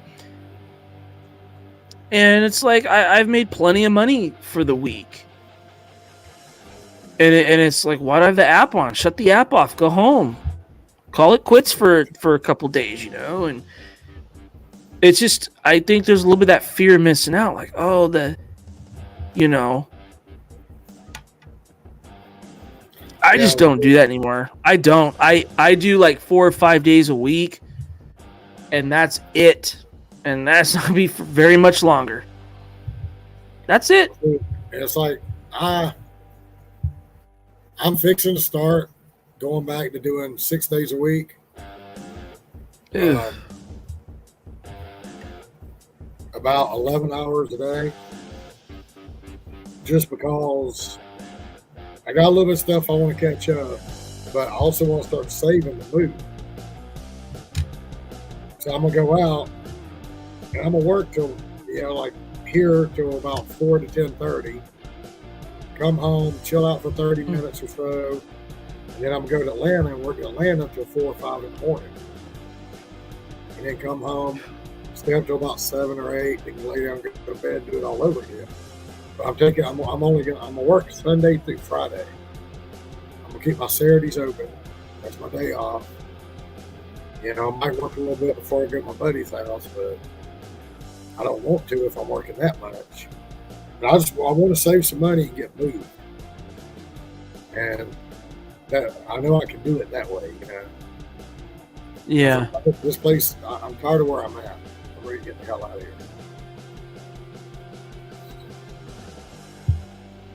And I get some money for selling this place, but I'm not going to get a ton. You know what I'm saying? Because I want to move out of here and go buy me a house. And I can't get the money I want to get out of this unless I do what I got to do to save some money up. Exactly.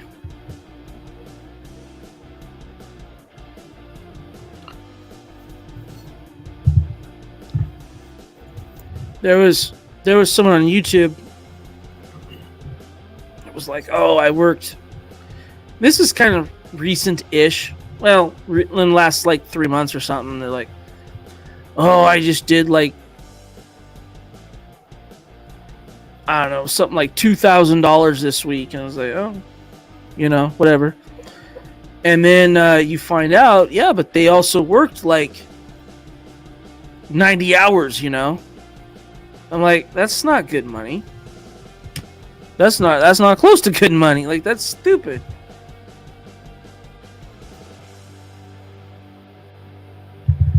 By the time you figure up all your overhead, it's just like, man, like, why would you do that? Well, I mean, you know, Bud Soda was. I ain't talking about him. Before he had his car issues and stuff, you know, he was going for $100K a year, which is like double what most people would make doing this. Right, and that is very ambitious. That's a very ambitious goal. I'm kind of surprised I didn't see him jump in here tonight. Oh, I don't know. Who knows? Everyone's busy Friday night. Well, I know he's out working. Oh yeah, definitely. Yeah, he pounds a lot of ground. That's for sure. Yeah, it's 3 o'clock, so he's probably already getting home. He's probably getting his gas. He's probably getting his gas right now. Yeah. Filling up for tomorrow. Well, you know, the thing is, yeah, $100,000 is a very ambitious goal. Yeah, but I don't know the math off the top of my head, but you'd have to make like $300 a day or something every single day of the year. He was going for $600 a day. I think he was taking 1 day off. Because I know he'd be in people's live streams, and you know, it was like, well, how's it going today, bud? And he would be like so hard on himself. Yeah, you know, that's not healthy. I've only made $400 a day. I've got to get this other $200 for the day. You know, he'd be pissed off at himself. You know, it's like, yeah, I understand that's you got a goal, but it's like you can't control what these people are tipping. You can't control how big they're going to tip you. You know, if they're not tipping you the way that you think that you want to be, the money you want to make, that means you got to stay out longer to make this goal. You know? Yeah, it's true. You got to run it the whole time. And he might make $700 one day to cover some of the $200 or $300 he didn't make next week before or something. Apparently, from what the gig tubers say, I'm doing it wrong. Because I don't go out with a goal. I just go out there and make whatever the hell I make. Yeah. I'm going to stay out till this amount of time, and whatever I make, I make. Yeah. I do have goals in the future to move, but I don't go out there saying, hey, I'm going to make $300 today. And I'm going to stay out here until I do it. You know? I go out, I work my 4 to 4, whatever, 4 to 5 till it slows down, 4 to 3:30. And I usually make between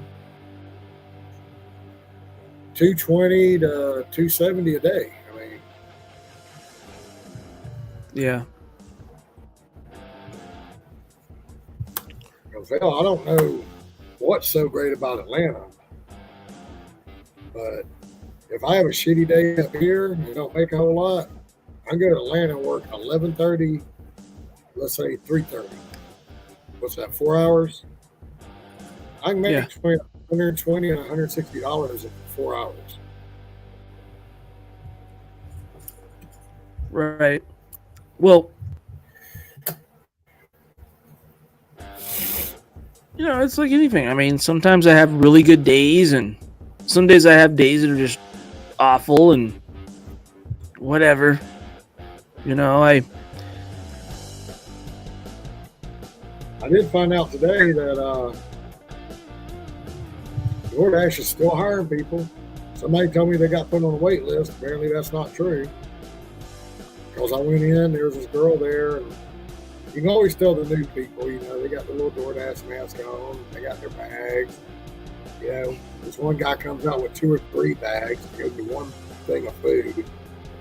And I had my pizza bag because it was a pizza place. I just looked there where I was like, how long have you been doing this? She's like, today's my first day.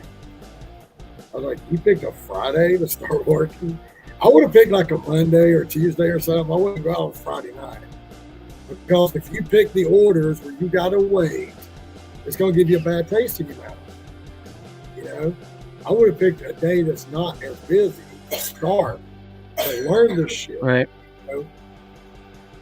So that you know where to go, where not to go, when not to go here. You know, you got a whole week before Friday, the weekend. But she's that one that's going to be sitting at Taco Bell for 30, 45 minutes for that $5. Or going to be going to Popeyes waiting 45 minutes in the drive-thru for $6. Yeah, I know Yeah. not to do that shit. It's all right. I guess they'll live and learn. But at the same time, I feel like when they come in and they get dealt with that kind of stuff, if they're one of the people that look at what they made by the hour, and they're that percentage that's just going to fall off. They're going to go back to a W-2 because they're like, well, hell, I sat in this drive-thru for 45 minutes. By the time I deliver this, I've only made $6.80 this hour. I go to McDonald's and make 13. Yeah. Yeah.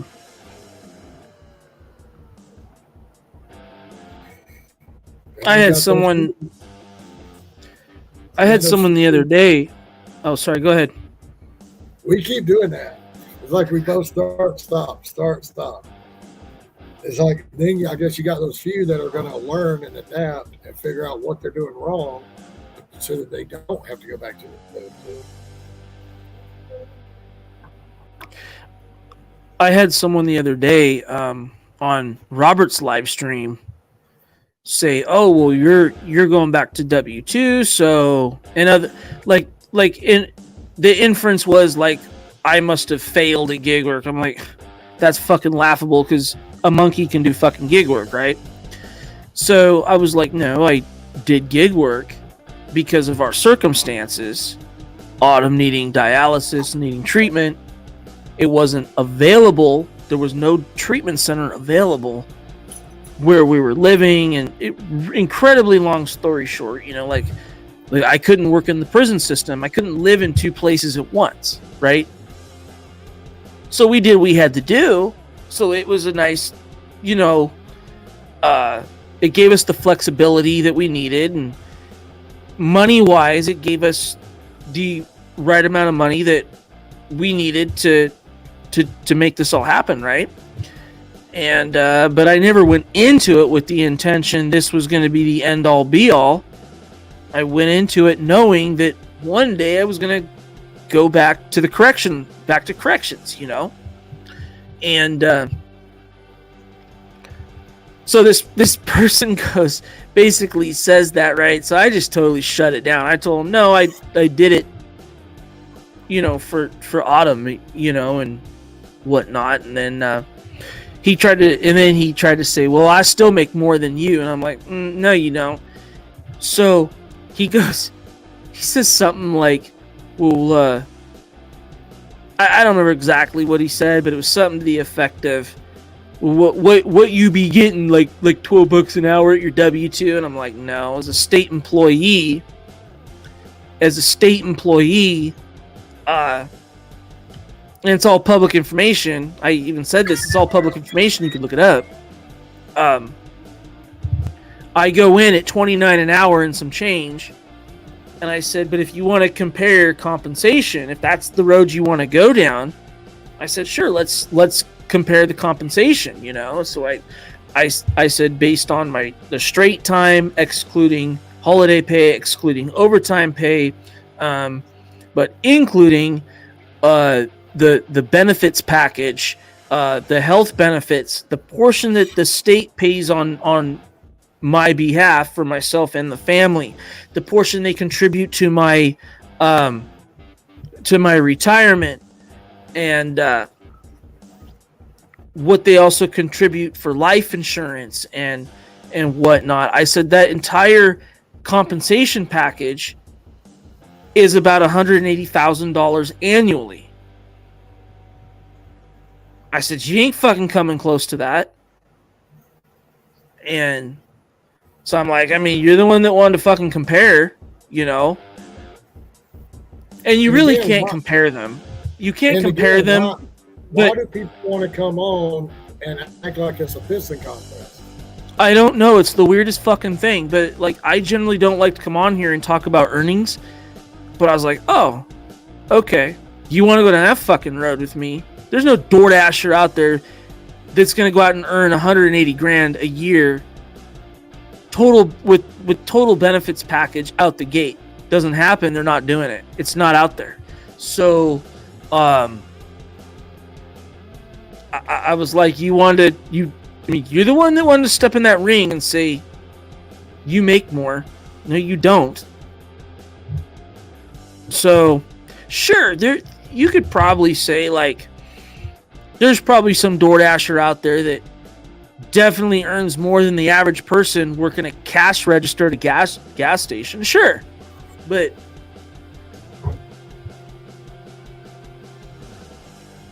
here's the problem. I don't push fucking buttons at a gas station. You know, I have college education and have worked in state government. So, you know, you can't always compare the paycheck. You can't, it's not even comparable. You can't compare. It's two different worlds altogether, you know? But since he wanted to go down that road, I'm like, all right, cool, let's go down that road, you know? Now, see, I thought about getting me a W-2 job part-time. Yeah. Push your buttons at the gas station, damn it. Do it. There's nothing wrong with it. Well, I was going to do it because, like, it's like from 10 p.m. to 5 a.m. or something. And I only thought about it because I got sick and tired of going to the racetrack, which is a gas station down here that's supposed to be 24/7. Yeah.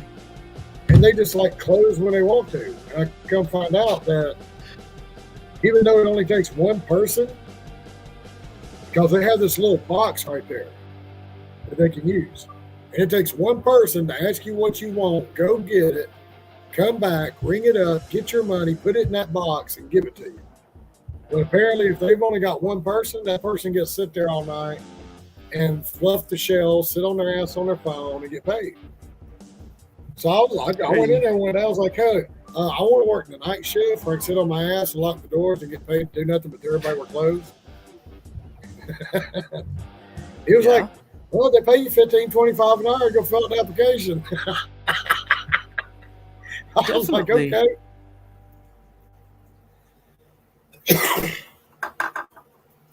I mean, it is so crazy because, like, if the freaking, like, I'll show up at 10, like, second shift leaves at like 10-ish. You know, 10:15, whatever. Well, I usually go and get gas about 10:30, 10:45. And if second shift is left, then if there's one person, the doors are locked. Well, if they didn't fill up the damn gas pumps where I can get my receipt, I have to go over there and knock on the door, and the girl's looking at me all stupid. We're closed. I'm like, I know, but I need my receipt. And yeah. One of them called that to me one night. I said, well, hell, if you ain't going to work, cut the gas pumps off because they're not working either. Just hit the stop button up there. Just cut everything off and just sit there on your ass. Y'all see, I mean, hell, I can't get you to print out a fucking receipt and get paid $15.25 an hour. Yeah. It'd Why be don't you just go irritating. fuck that? I mean, just take the keys, lock the doors, and go home and get paid for it. And you're not doing nothing anyway.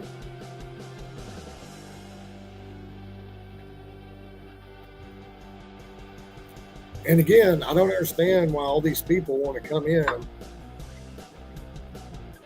like it's a pissing contest. You know,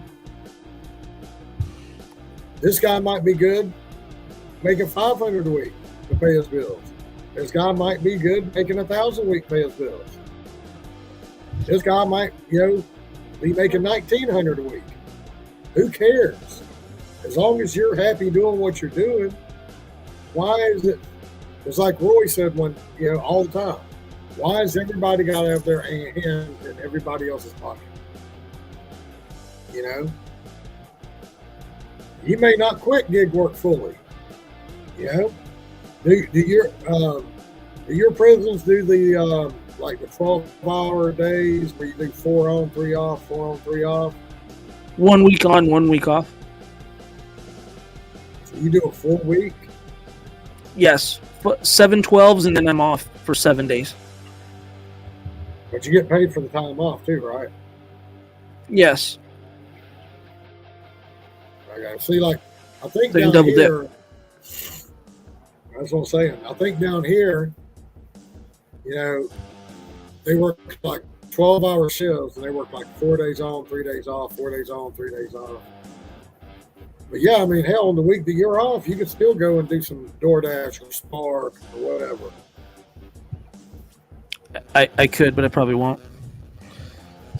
But yeah, Well, I know what you mean. Yes, maybe. We'll see. Well, I mean, if you get tired of sitting around the house, you want to do something for a couple hours, you'll make Yeah. $50, $70, Mm-hmm. Pay for a tank of gas, Right. Now, how's that going to help? How's that going to work with Autumn if you got to work 7 days straight? Because you got to go do her dialysis. Yeah. So she transferred dialysis. That's over here by her house now. Since her doctor's retiring anyway, so I'm like, well, we might as well rip the Band-Aid and go to this clinic out here. So they got her transferred, and she starts doing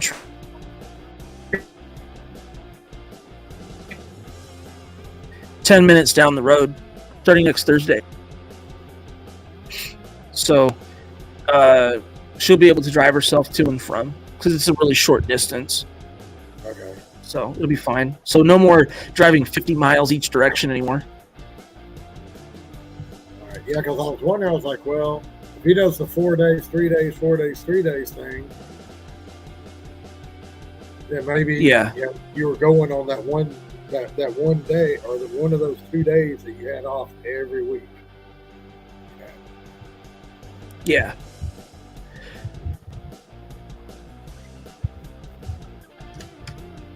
That's what I was wondering when you said you were going to be working 7 days on and 7 days off. I was like, how's that going to coincide with this? It'll be fine.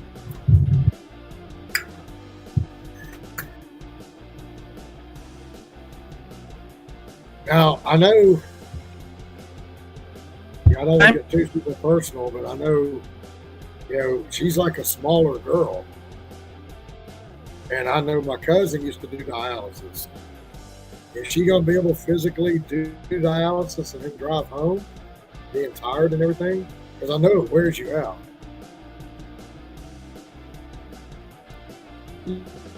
Yeah. Just whenever your internet gets back.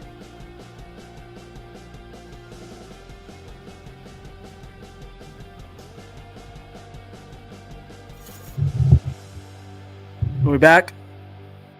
Yeah, you're back now. Well, maybe. Okay. Yeah. The short of the long is yes. It's just right down the road. She'll be fine. And we have family locally, like literally 4 minutes down the road, so we'll be covered. I just know, like, y'all get all that great big snow, and you got a snow bank. So I was just taking everything into consideration, and I'm like, is she physically all right. going to be able to get in the car and drive home? Yeah.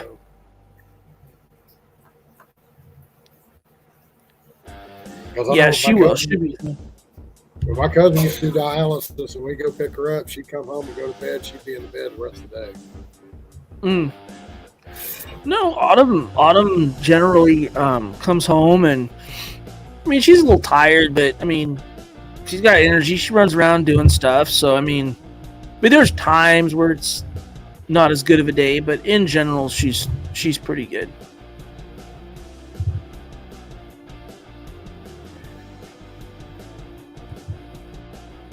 Yeah, she had a. My cousin had, I think, 2 heart transplants, Ew. and she had her first one when she was like 13, and then it lasted a few years,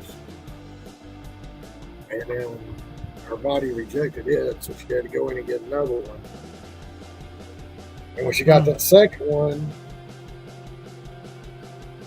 she was on a ventilator for about 3 or 4 months. Oof. And, she had to learn how to walk and talk and everything again. So, Yeah. and she told me herself, she knew that something was happening. And she was only like, we were right there at the same age. She was like 27 to 28. And she'd already told me, she said, I've already had 2. She's like, nobody usually gets a third. Mm-hmm. And when they called her for that second one, they were all sitting there eating dinner. And they called her and said, hey, you have X amount of time to get down here or you're giving somebody else. I guess because they can only preserve it for so long. They had to jump up off the table, off the dinner table, and go straight down there right there and get her ready. Wow. But, yeah, I don't know, I think it was a combination of she didn't think she was ever going to get a third heart, and she knew that her second one was rejected, and the fact that she was tired of taking all these pills. I mean, it's like she come into the bedroom one night, and she's holding a handful of pills that she has to take. Yeah. And she's like just looking at them, and she's looking at me and my wife, and she's like, well, Sam, you can take this one, it won't hurt you. Tommy, you can take this one, it won't hurt you. I've got to take these. It was like she just got tired. I think in the end she was just tired of it. Tired dealing with dialysis all the time. Tired dealing with all the pills she had to take. At one time, Autumn was on, I know, over 20 medications at one time, but now I think she's down to like 6. So I don't know what the deal is with that, but yeah. It's constantly changing. It's really hard to keep up with. Yeah, she had like 12 or 15 pills sitting in her hand that she had to take. I was like, why do you got to take all that? She's like, well, if I don't, I ain't going to live.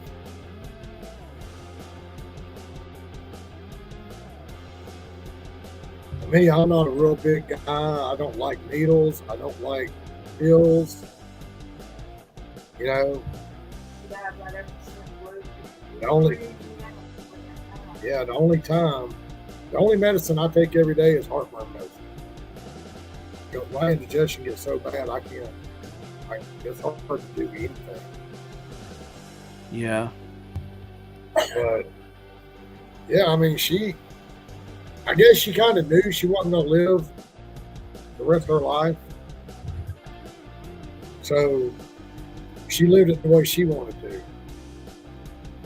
It's good. She met some guy online, and they were friends. But hell, she just up and jumped in her car one day. I'm going to Louisiana. I'll see y'all in a week. Bye. Yeah, she had one guy that actually came and picked her up. Came picked her up, I guess because of the situation and everything. Picked her up, took her to his house. She stayed there like a week and a half. He brought her back. At least he brought her back. Yeah. And to be honest with you, at that point, I kind of felt like that she knew that she had a limited amount of time left. So I kind of feel like she was like, well, fuck it. If he don't bring me back, he's just helping with the inevitable. You know, it was going to happen anyway. So. Yeah, pretty much. But when she was down there, she called all the time, talked to us. Yeah, let us know she was okay.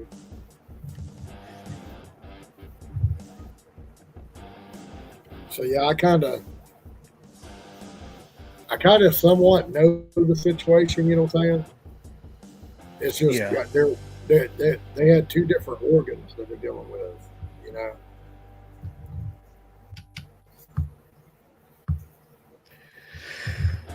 I got a jet. I got to get up. I don't have to get up early, but so I do. So what I've been doing is I work on. Well, I don't know. We'll see. Okay. Sometimes I don't work Saturday, but sometimes I do just for a couple hours. Sundays is my long day because Sundays I make really good money with Walmart Spark. I do. It's all day long, $35 to $50 a batch. It's never more than 2 customers per batch. And I just do really well with it. So on those days, I go like 10 or 11 hours on a Sunday just because of it, you know. So, you don't do none of those .com orders or whatever it is I hear everybody talking about. Sometimes. Like 10 different orders, 10 different drop offs for like $45. Oh, yeah, but I never have more than one person with a .com. So and I'll go make $20 on it, and then, but then I'll just get, the other orders, and I just do really well with it. So Sundays, so that's kind of our thing because the order volume is so high on Sundays. I can make a really good amount of money delivering on Sundays. It's like everybody sits at home, watches football, and orders for the week on Sunday. Yeah. And Cody just walk around scooping up that cash. Yeah, seriously. So Sundays is always my long crazy day. But when you can go do $400 on a Sunday or more, why not? But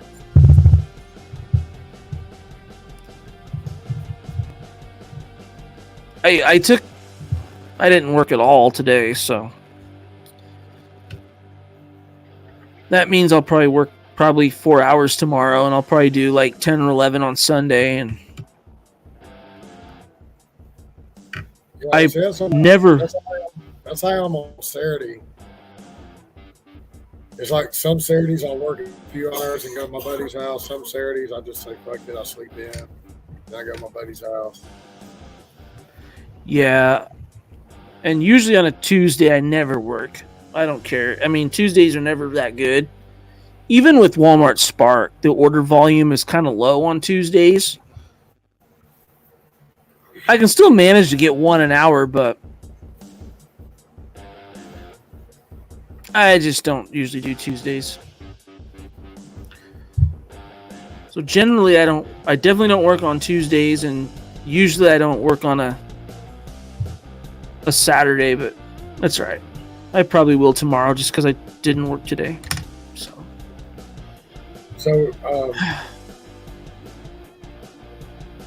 is your round robin, does it drop like around 15 or 20 after the hour like everybody says? 20 to 30 after.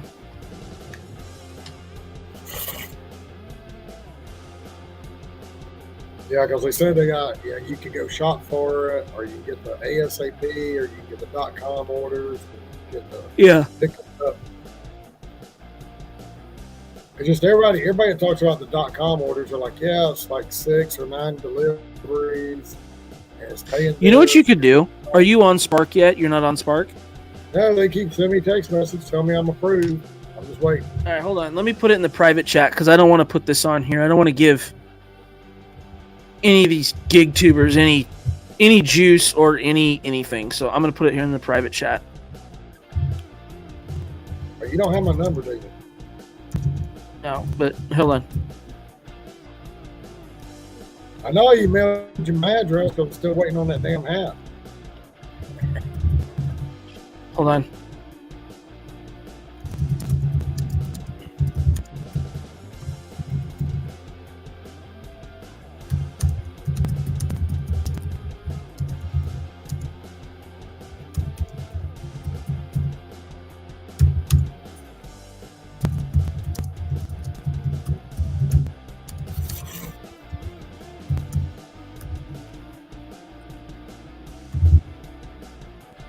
All right, there you go.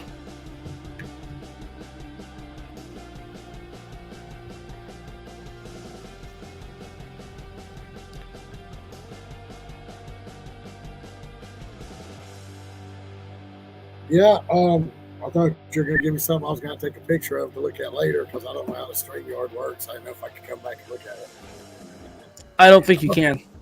I have my phone up. I was getting ready to take a picture of what you were going to say. But, well, and the thing about that is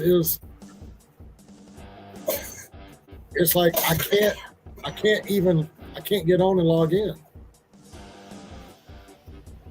It's like when I go to the Spark, I put in my credentials, my username, password, whatever, my email, whatever. Because you're not truly activated. That's why.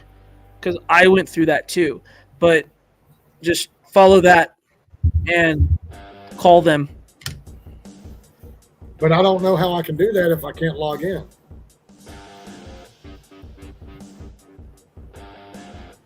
It's like I go in and I try to make a whole new, because I've went into Spark and tried to make do a new registration. Do you have their number to call them? Nah, it says that email has already been used. But then when I go log in, it won't let me log in. Because you're not technically onboarded. That's why. So that's why. So do you have their number to call or not? No, I can probably get off Google, man. Here, hold on. I'll put it in here.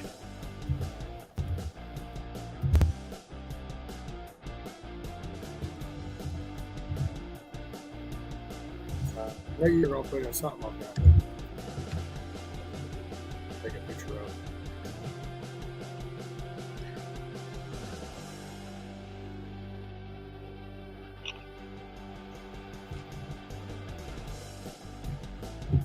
Okay, I can see it. Probably should cut the flash off for a bit. Yeah, I can see it.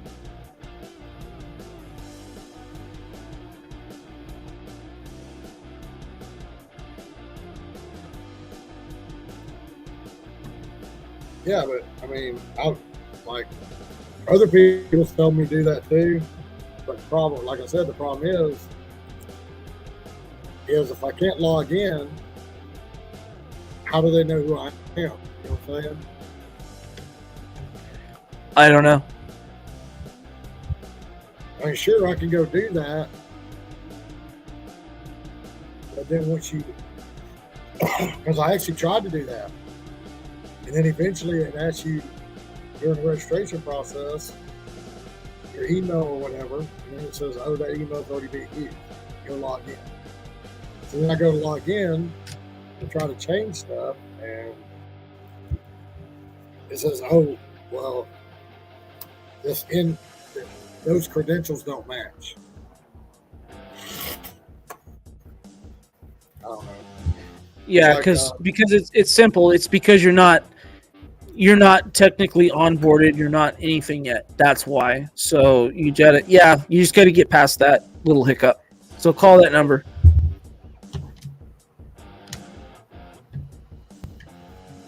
They're gonna be like, you want to switch from where to where?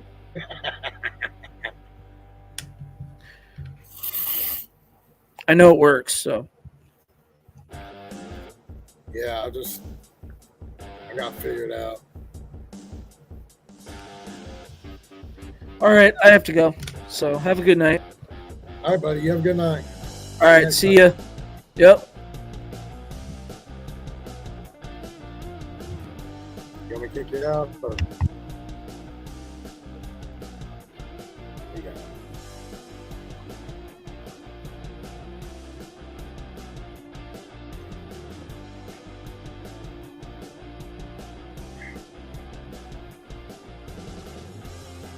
This is there's 2 people in there.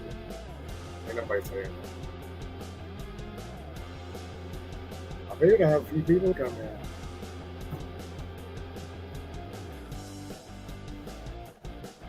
It's still kind of early in California. I thought your name might show up. I do, but soda was still working. He usually shows up.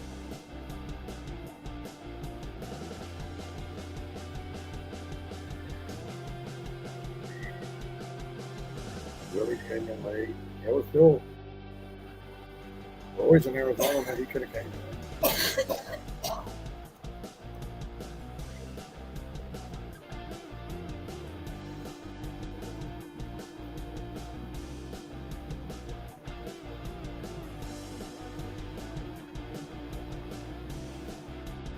Hell, it's only midnight in California. Where you at, man?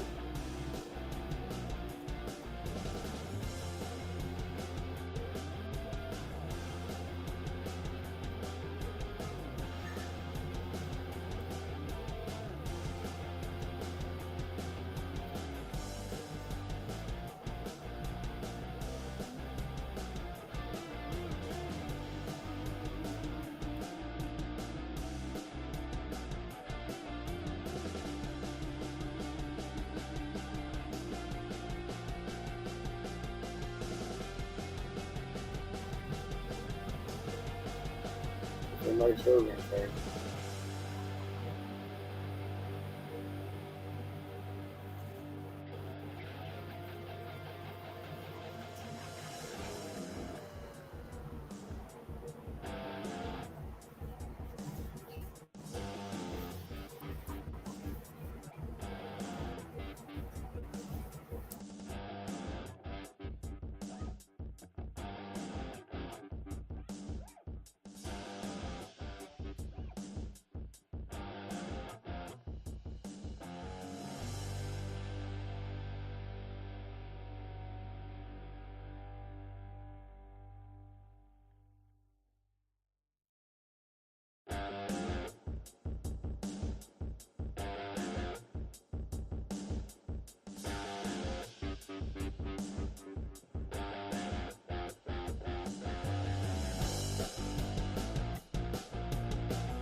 I got 2 people here. I guess they're asleep.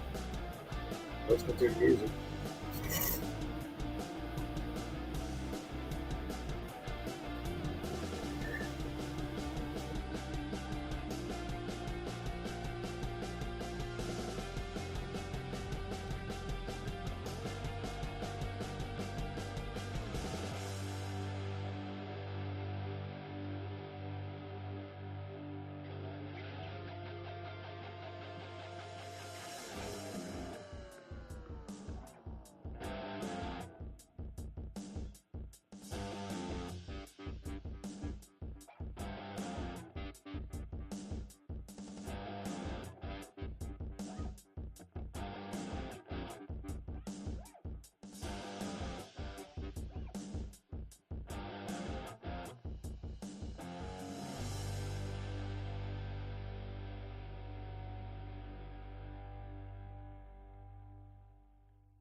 Anybody out there?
Doesn't want to do that.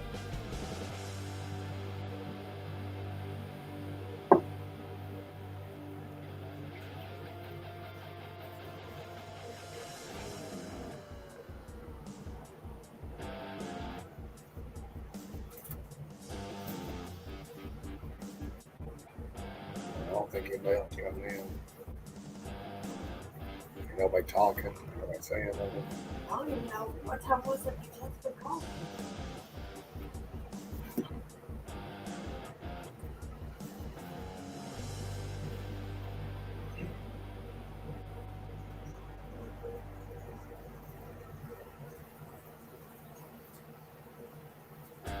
$2:14.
It's hard to do.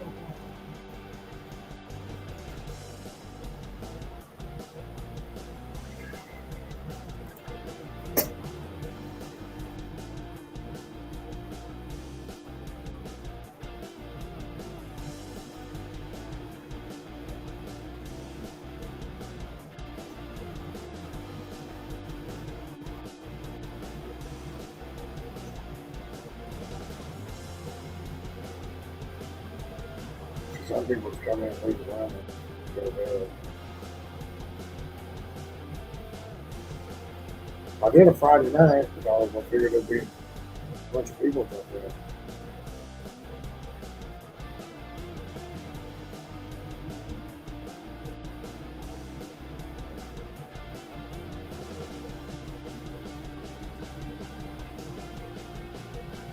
But once I start going doing my lives more often, I'll get more people back.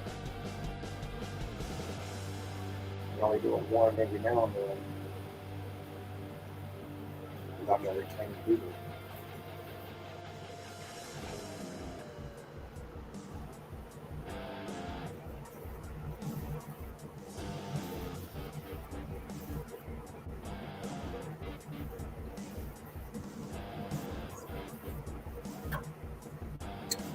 All right, everybody, whoever watches this on replay, I'm going to start going live again in Atlanta and at home. So when y'all watch this, y'all come back. We'll start going live again and get more people in here. I guess this is it. Y'all have a good night.